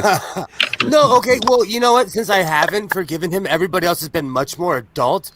But it was Geo Sam. I hope he gets help. He came in and cursed us all out, and I think. Oh, that's no. Geo Sam does that when he gets drunk. Geo Sam's a great guy. I just don't see him doing that. Oh, it was 2.5 hours of him abusing us, and then he went out of his. See, the one thing that made me lose it, we go off stream, and he's doing that New York thing, like, come at me, and I'm like, dude, you're in Arizona. You're lucky. Well, and I had never seen him that way before either, so it was really confusing to me. But he said, "Is really, really nice guy. When he's had too much to drink and he gets pissed off, he said a transphobic thing. He said something extremely transphobic to Genesis, and I was there, so I have to defend it. I have to, he said some pretty indefensible things, and I was a whiskey drinker, and I never got that belligerent. I was more of a lovey kind of drunk. Yeah, there's 4 different kinds of drunks. And alcohol does strange things, and it does different things to different people. I love the fighting drunk. The trick is just for those people, just don't drink hard liquor right off the bat. Maybe a little beer or wine, but yeah, and then just like Godless Sewing. I'm a lover drunk. If I get a little too much, the worst I'll do is just hug on you like, man, I've always loved you, dude. You know that. Maybe same. Yeah. Same. And then there's the crying drunk who'll go in a corner, and then there's one other type of drunk. But yeah. No, I don't get aggressive, but I get sloppy, and that's why, I don't drink anymore when I'm running the stream. I learned that. I sometimes will drink in other people's streams, but then they can mute me. And you know what, Geo Sam is, he's a nice guy, but he pissed me off, and it's gonna take me some time. That's all. Lots of people haven't forgiven him for various things. He ended up getting banned from MathBig's Discord. Oh wow! You should go watch it, Dave. You should go watch it. Oh, he goes off the whole time, and it went downhill fast, and then we spent the whole time deflecting, the whole time. So I'm glad that you said that though, because it makes me feel better. Yeah, I it was pretty brutal. A lot sooner. You know what though, but your streams don't go like that. That's why I'm here, because you have extremely peaceful streams where people. Well, I'm very non-confrontational. Yeah, unfortunately, you have to shut him down because he will just go on. I made the mistake of trying to reach out to him during one of them, and it wasn't enough, and he just fucking. I wasn't paying enough attention. Oh, did he have an episode on you? Like a full episode? Yeah. Oh, yeah. Well, and that's I'd been in streams with him, at least a dozen times before, and I'd never seen him that way. Oh, it's once in a blue moon. It really is. I don't want to it's once every 6-9 months. Yeah. It's not a regular thing. Yeah, and he did make something of an apology and posted a comment on the stream, but yeah, it wasn't. The apology wasn't as public as the behavior was, so exactly. A lot of people didn't even see it. He went on my channel and he went under one of my videos and he apologized, But I'm a confrontational person, and I don't go around telling people my opinion about them. As adults, we all kind of, if we choose to inhabit the same space, there's a certain etiquette that you should have, I have opinions on everybody, but I don't act on it, you know? So he threw me off. He really threw me off that night. Because like I say, most of the time we have fun. We have tons of, I have fun on these streams. So if there's one thing I learned doing this, a lot of people have to resist the urge to hold that grudge forever. If they're apologetic, everyone should be given a chance to redeem themselves. I agree with you. If somebody comes up with the same bad behavior every time they get stinking drunk, they have a problem with alcohol that needs treatment. Absolutely. That's not just, oh, he gets this way once in a while. No, he is that way, and it comes out when he drinks. Yeah. And it was abusive, and I'm not saying that as a snowflake way. Like if he went to a bar around here, they would have to call the ambulance. If you talk to people like that, I don't know Geo Sam, so I'm not, speaking prejudicially on this. He was always nice to me. If somebody behaves that way when they're drunk, they are that way. It just comes out when they're drunk.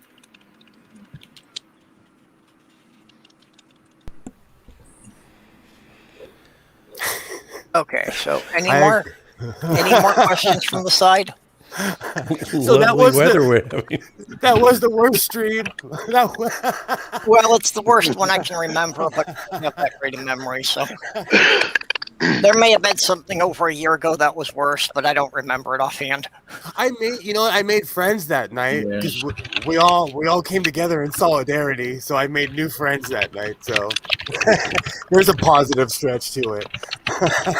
Well, see, you said I'm not going to drink anymore if I'm running the stream. See, if you are in the process of constantly self-improving, improving the quality of the channel, improving yourself, and making, self-improvement, whatever, if you're constantly seeking self-improvement, that's what just happened. Yeah.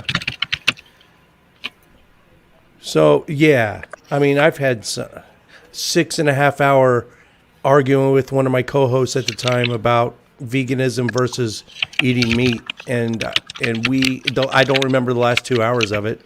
I regret that. We should have ended that like 2 hours in. Sometimes I guess alcohol is the main culprit. Okay, Nerdy's asking which guests have I enjoyed the most. Well, I did have Aaron on here at one time, and that was great. Like I did get to meet him down at the ARC protest, and I mean, just besides really a brilliant mind, his presentation, and I learned a lot from him in a lot of ways. But he's just so very personal that, the first time I met him, I had a channel with less than 100 subscribers. So it's like he doesn't know me from Adam, but he greets everyone like you're an old friend he hasn't seen in years.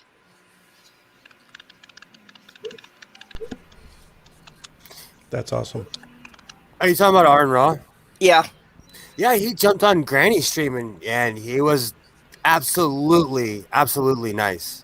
The guy never says no to anything. You think someone with 250,000 subs, you would guess that he would be more selective, but he never says no to a gig, and he never asks for money. He will put. You would think he'd have to turn a lot more down just for time. Yep. Oh, he does. He turns lots down for time, but it is literally time. He fills his time completely.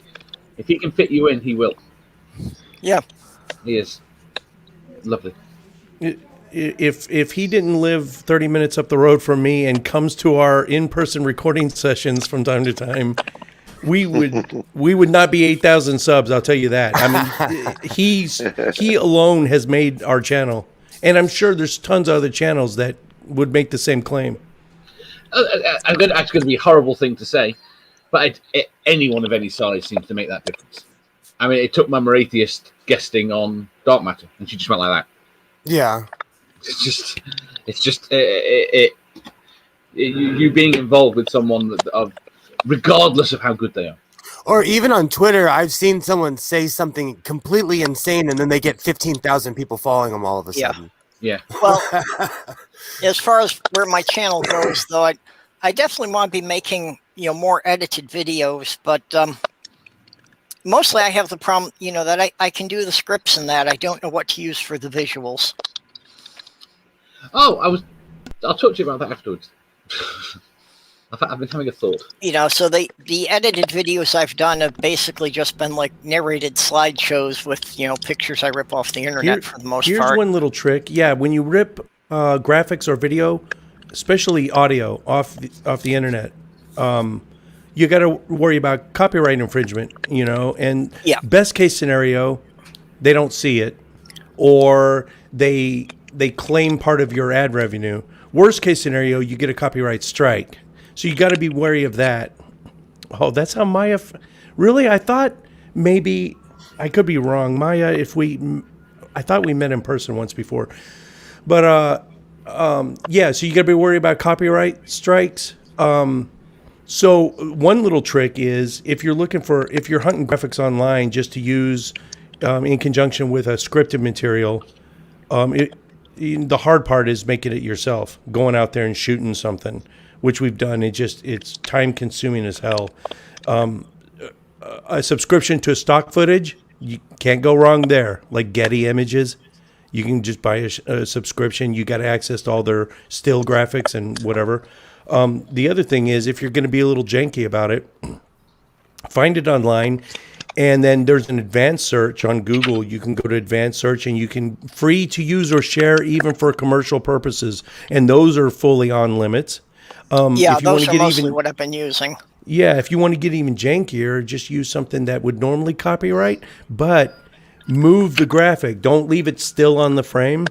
Like zoom in, pan out, or move it across the screen. If it's in motion, the algorithm won't pick it up. So there's your little tip. I watch a Star Trek channel, and whenever they show clips of Star Trek, they make it wavy, and they get away with it. So they show tons of clips of Star Trek by just changing it a little bit. Well, I have noticed a lot of channels will use stuff like that, and just by flipping the image, it seems to be enough to confuse it.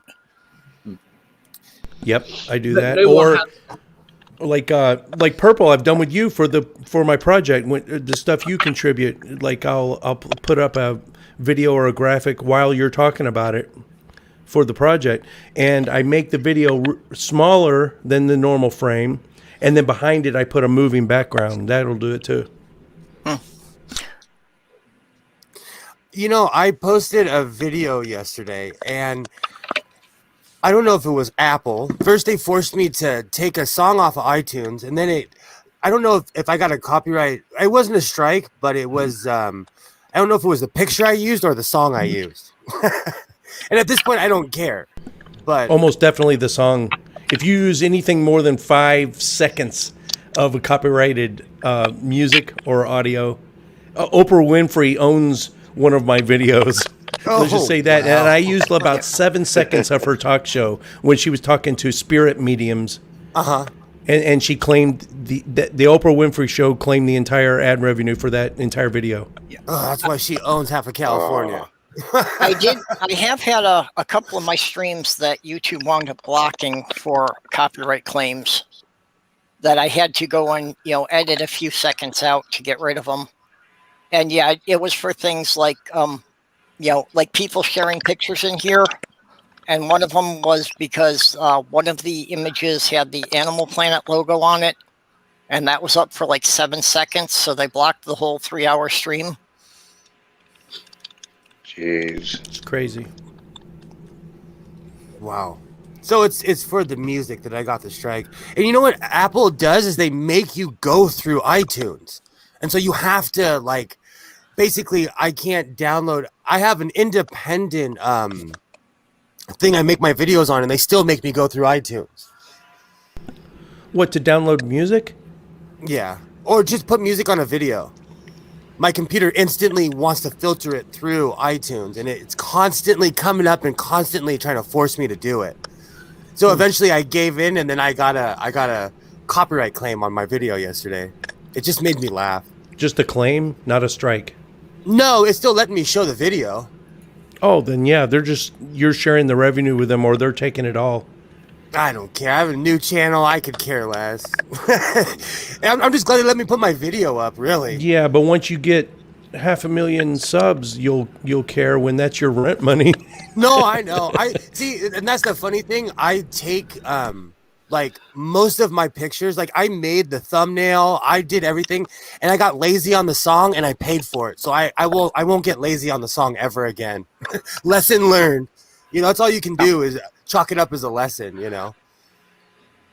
I have no illusions about ever being monetized. I mean, yeah, I've been at this 3 years. I still haven't got 500 subscribers. You know, and mostly this is just, it's a place for me that I can get on here and I can just, you know, get my own views out and vent about things.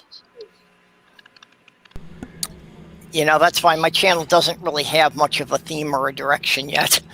I would say maybe 80% of atheists, I guess just, well, maybe content creators in general, of their success is attributed to just lucky breaks.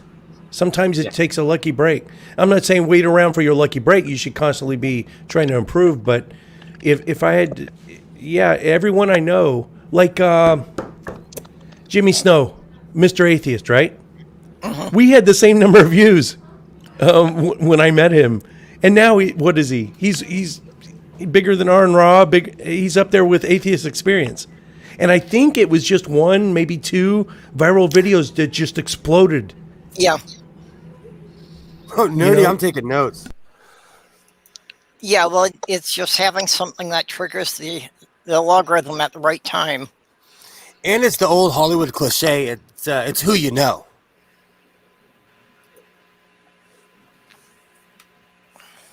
Because it's who you blow.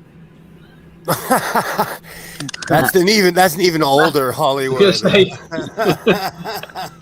But if you put so much time and effort into a video, I've spent literally 3 months on a single 12-minute video with the script and the voiceover and and paid for animation, and just, you know, 3 solid months of me and Courtney working on this, crazy, and it gets less than 1,000 views. And then you get someone like Aaron Ra on, just, you know, Aaron, just your normal firebrand self, just talking, you know, on the fly, nothing scripted, totally, you know, off the cuff, and it'll get 70,000 views. You know, so I think there's something to be putting all your effort. I'm not saying don't put effort into your videos. I mean, there's about half a dozen that I'm really, really proud of that didn't get a lot of views. And I'm glad I made them. But sometimes every once in a while, you're like, there was one, we had a Burke Harbin. He's a leader of a heathen organization here local. Heathen, in their estimation, is the Nordic traditions, the Scandinavian traditions linked to the Vikings, those religions. And it was just a one-on-one interview with him. And it was like half an hour. And I had no idea. I thought it was just, you know, normal interview, just like any other. And it blew up. So you never know. You never know. There must be a lot of demand, a lot of interest out there for the Scandinavian origins of some of these religious beliefs. Yeah, there's a lot of people that wish they were Vikings. Well, I do fall back on the Norse mythology at times, but for me, that's because it's family heritage. My mother's side is Finnish, so I'm sure if you could trace it back far enough, you'd find some Vikings in there.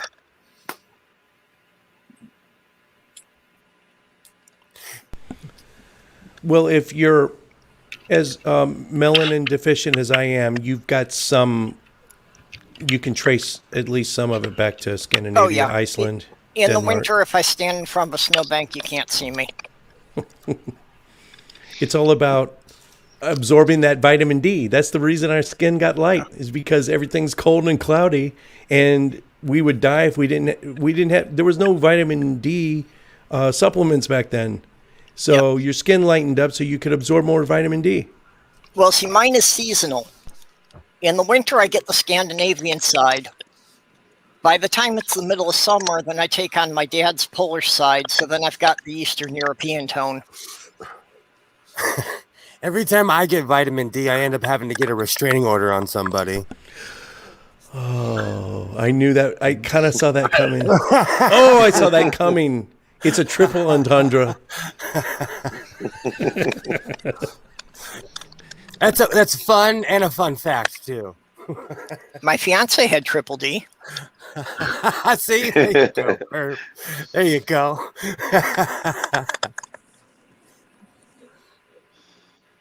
I gotta stop saying jokes like that.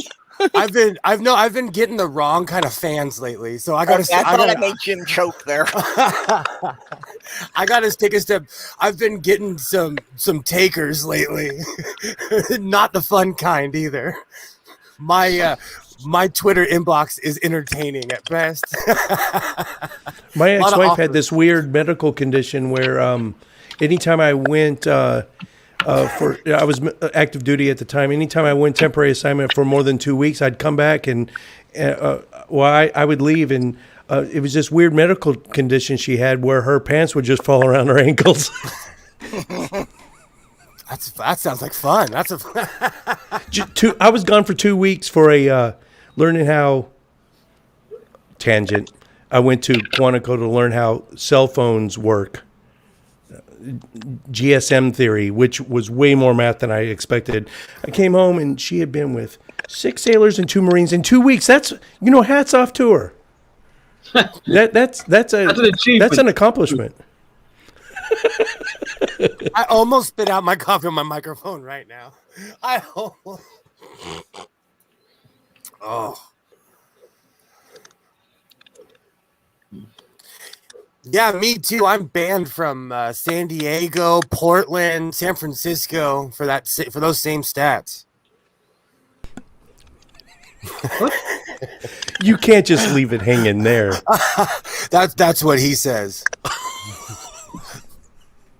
I'm sorry. You walked into that one. I'm trying to be nice today. I'm trying. There is a swingers club in San Diego. I don't know if it's still there. It was called the Blue Anchor, and it was free for females and $50 door entry fee for males. But it was a total swingers club. I don't even know if it's still there or not. At least in LA, they kind of tore down all the old adult theaters, all the swingers clubs. They got rid of all of them, and it was because of gentrification. Because apparently the younger yuppie generation doesn't want seedy people in their neighborhoods. They want apps. Yeah, it's so weird. Like Hollywood was nothing but like theaters and booths and dogging heaven, and they got rid of all of it. And there's people over a certain age that are just like, why? Well, when I lived in Minnesota 12 years ago, my ex and I belonged to a couple of swingers groups. And if it wasn't for the COVID, I've already had a couple of people invite me back to them. But, all the group events have been postponed until further notice. Oh, yeah. There's a very famous spot in downtown LA that was a real bathhouse, and they've been shut down for a year. They completely shut it down because let's be real, COVID. It's like that place is just it would be transmission. You'd be patient zero if you walked in there. Yeah. The problem with a swingers club in Minnesota is that everybody's wearing flannel and mittens. COVID is a respiratory infection virus. Yes. So I mean, as long as let's say there was no, like you were double masked and you weren't kissing or your faces stayed far away from each other, would it be possible? Like theoretically? But what about like in a spa room where the entire room is a giant spa? Or all it would take is like if you're in a hot tub and your wet hands touch your eyes, or that I think that's the reasoning behind it. Well, and the main method of contact through any mucous membrane. The main method of transmission for the virus is still somebody touches their mouth, their nose, touches something, and then you touch that same thing. Yikes. Yeah. So at the end of the day, the risk is still. Yeah. So I'll never be going to the bathhouse ever again. Well, I'm scared of COVID. That's a good way with to any type describe of party, of course, there's always going to be food there. So anytime you're sharing food with other people. Yeah. You know, and there was a strip club like that when I was younger. I always thought it was weird. I know it's a Chris Rock joke, but like you'd always see that weird guy eating a steak at a strip club. Like it's still to this day, it's just weird.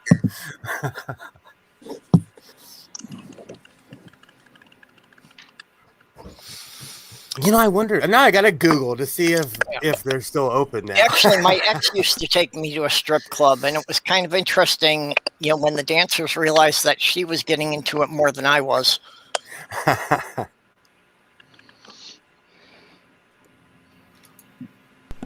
The last strip club I went to with my wife, it was right off base.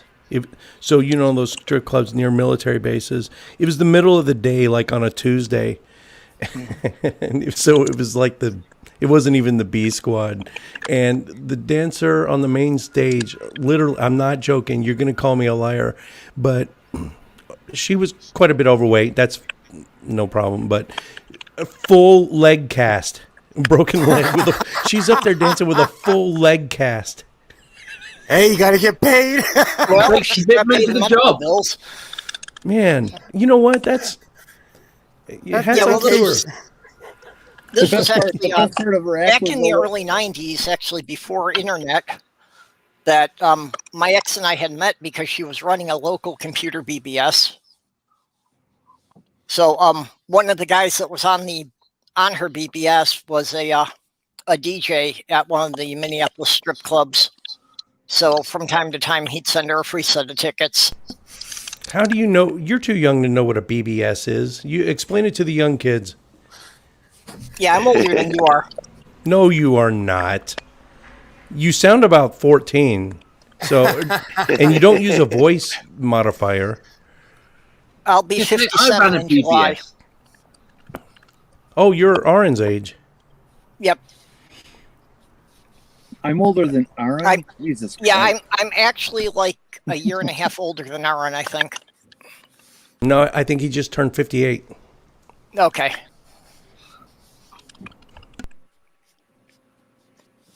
But yeah, that was one of the things for me too. That 3 years ago when I got active here, I had only found like 2 people in the community who were older than I was, and for the first year, it's like the whole time I was in a room full of people who were younger than kids I had raised. And what's cool about my project is almost half of the people that are contributing to the project I'm working on are older than me even, which I did not expect. You know, I'm not sure if that's content creators, atheist content creators, it seems like they're all in their mid-20s. For some reason, to me. Then I looked at my analytics just recently, and my major demographic of my viewers are all 45 to 52-year-olds, which blew me away. I got no one 25 years old watching my show at all. I would recommend going and looking at your analytics, and if you see if there's a void there, if you're not reaching a certain demographic, how to reach them. We just went from 4% female viewers to 19 point something, and I don't know what we did in the last month, but now we're getting female viewers. Yeah, I haven't really looked at the analytics because I haven't been concerned about the numbers. Actually, I had just posted a thing on Twitter last week, kind of asking, why people seem so concerned about how many followers they have on that. Because, I really don't get that. For me, it's not, I guess I'm not competitive. So it's not the popularity contest or that. It's like the people who want to listen to me will read the stuff I wrote. Well, that's the thing, aren't interested in me won't. Yeah, that's the thing, man, is it's not a competition at all. Thomas Westbrook laid it out simple, and everyone needs to understand this. I mean, there's so few of us compared to the Christian YouTubers that we're not competing with each other. Anything you do, anything Doc Fearsome does, anything Dave, Jenny, Godless Sewing does, it just helps me more. You'd never think of it as a competition. Anytime you can collab with each other, it's a win-win. Okay. Maya's just saying in general, there's been a lot more women in the community in the past few months. I agree. And I have noticed that just in the, in the other chats that I've been in and that there's been a lot of new women showing up. Which is beautiful because... go ahead, Doug. Well, haven't a lot of people in the community been talking about that? Because there has been, a lot more males, but people have been talking about that. I wonder if it's making an impact and encouraging more women to join in. I hope it is. And it is a very good thing. If someone can identify why it's happening, that would be great, because then we could expedite it and encourage it and allow it to flourish even more. Hopefully it's a new generation of people leaving religion. It's just a new influx of people coming into the community. Why don't you do a show about it and ask your chats? I would love to, but this project is going to take until the end of April, and then May, my next project, I just enrolled in Richard Carrier's, one of his courses, his online courses for critical thinking for the American public or something. It's a critical thinking course. And so I'm going to document my journey through that course. It's going to be kind of a documentary. And then after that will be Faithless Forum. Yeah, well, I was making a suggestion to open to everybody. Right. No, I can hazard a guess why. That's community-wide interest. Right, I can hazard a guess why there are more. Okay, it's because it's a point in time where there are creators, and I am not going to name them, that are seeking them out. It's not that there are all of a sudden more women. They are people that there are every day there are people starting up on YouTube, be it male, female, right? And right now there are people in our community that are actively seeking them out and trying to help them. That's true. But also in the past year, since people haven't been able to go out much, there's just in general been a lot more people on YouTube than there had been before. Yep. But why did it go from 4% female to 19% in a month? That's why your viewership has gone up. I don't know. I was the percentage, not the volume, the percentage of females. Women have never been the heavier users of services like YouTube, but now with the COVID, they're looking for other stuff to do, and they're discovering it. Yeah, I think in general that women were, more prone to sticking to the actual, in-person, real-life socializing and not really doing it online before. I was like that before COVID. What people think YouTube is and what it really is very different. When they find out some of the very good stuff that's on it, like you guys, for example, they want to be part of it. They want to start watching. There's still the what's that bonehead's name? Paul Logan or whoever, those kind of guys. Those guys are still going to be out there, but they're learning the internet is much, much more than that, or YouTube is much, much more than that. Yeah, I think that this last year has made a lot of people much more aware of the diversity of what's available online. I still, to this day, I challenge myself, no, that can't be on YouTube. I'll type something in and it's there. YouTube has taught me how to change the oil of my old Montero. It's taught me how to fix up my old F-150. YouTube, well, I've learned a lot from YouTube. I actually found this whole community by accident, because it was after I had my last hernia surgery that I was actually on YouTube looking for 80s animation, and that turned up Bionic Dance. So watching Bionic Dance, then it started suggesting Paula G and Vice Rhino and Professor Stick, and the way the logarithm works, that once you click on a couple of those, it just snowballs. I started off watching a show on the BBC called The Big Questions.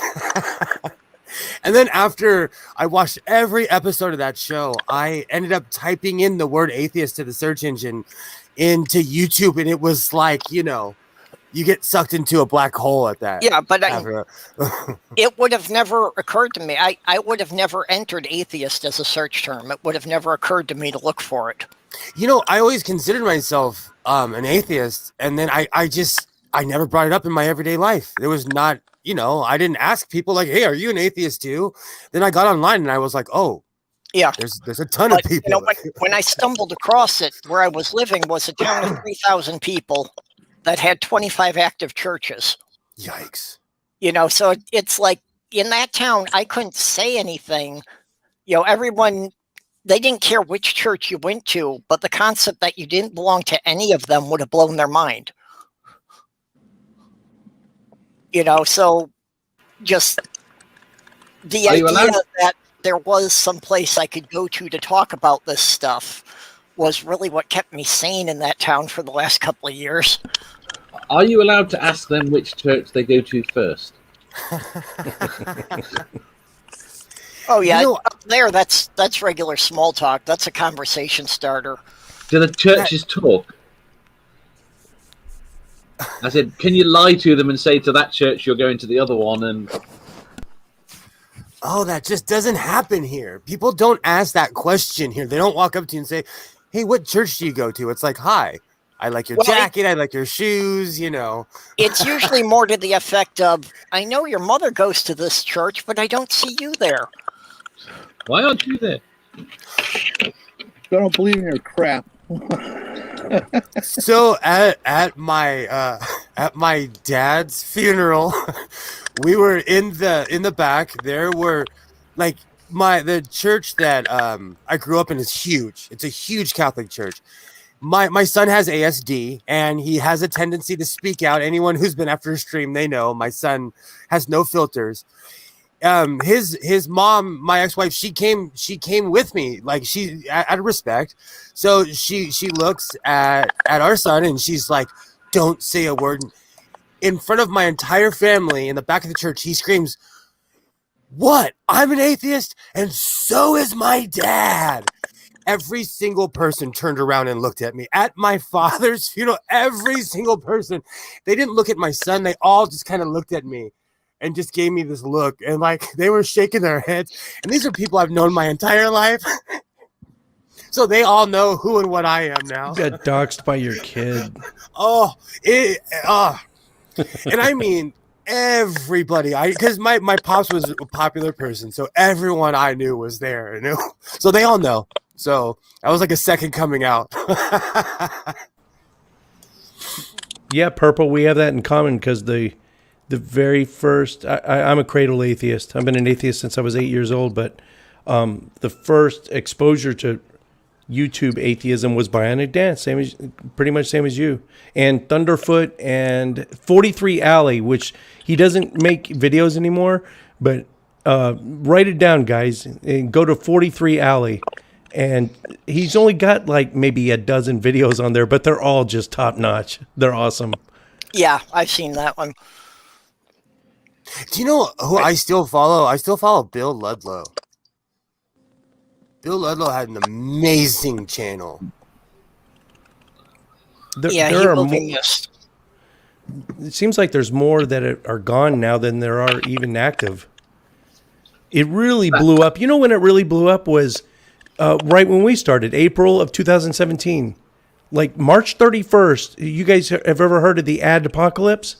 When YouTube made all their big changes for monetization.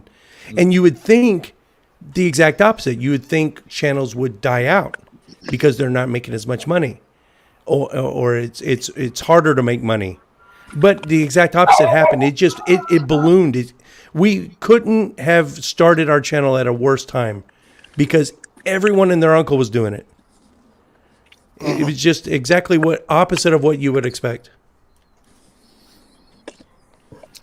Well, I started my channel was May of 2018, but I'd actually been online and started to explore the community under a different handle about 6 months before that. In the fall of 2017. And yeah, I did notice that, since then I had noticed that it appeared that a lot of channels started around that same time. Did you find Bionic Dance before or after she was on Tosh.0? Do you know what year was she on Tosh? Yeah, apparently it was after she was on that, but I never found out that she was on the show until after I'd been watching her stuff for like a year. Me too. or remember when T.J. Kirk, the Amazing Atheist, was on CNN? We couldn't, if we had to vote for our ambassador, he would be last on the list, and it just dumb luck that he's the atheist that you picked to come on CNN. Holy shit. We've lost as a society. Hey guys, I'm going to take off. See you later, Jenny. William, you going to be around tonight? Yeah, I'll be around. Okay, I wanted to track you down and have a chat with you. Okay. Okay. All right. Bye-bye. Jenny, you got anything you want to chill before you go? Well, your show Thursday at midnight. And, movie night if it actually happens again. And Dave's show on Friday, his 1 year anniversary of doing Crazy Questions. I forget what time it is though. I think it's 11 o'clock GMT. Yeah. I'm not sure what time that is in the weird place. That's 4 West Coast time, 7 o'clock East Coast Are time. you sure our times are out of sync? Well, that's what it said on you. That's what YouTube told me when I looked at the thumbnail yesterday. Okay. When you posted it, it said 4 o'clock my time. I was like, I might actually be able to watch it. Yeah, I was just looking at it here, and yeah, it's got it for 6 o'clock, 6 in the evening, my time. Exactly. Well, that's going to be a great show. Yep. That would definitely be interesting. I understand his first question is going to be, how do you bake a Battenberg cake? All right. Catch you later. See you later.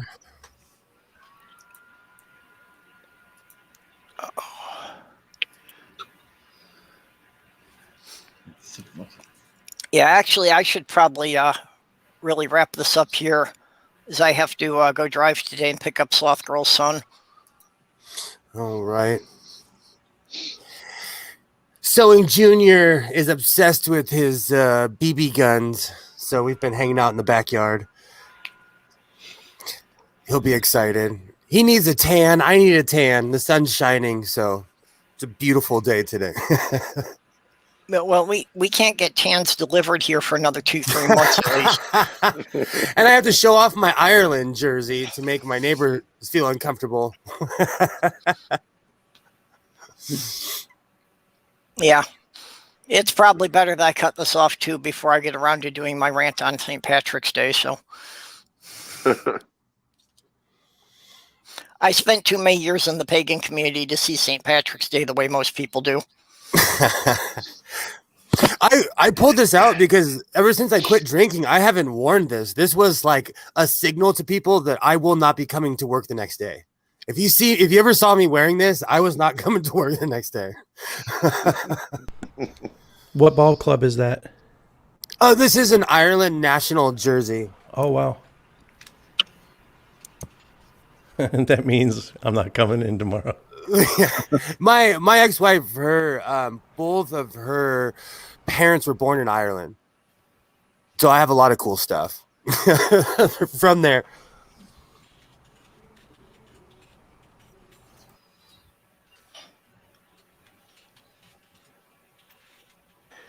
So why don't we just go around, people shill out what they've got coming up.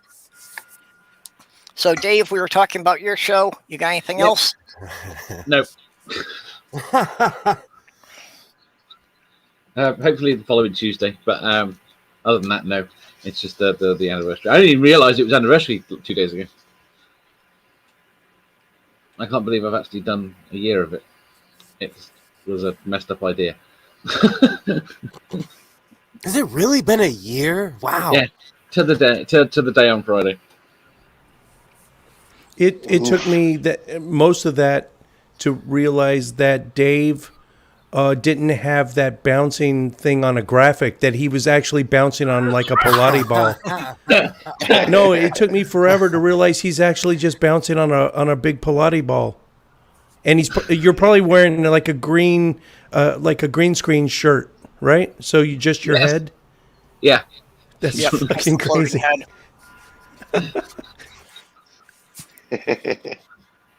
Okay, so Jim, what have you got going? Just this damn project. There's still a few openings if you want to be a part of it, but 666 things your religious leader never taught you.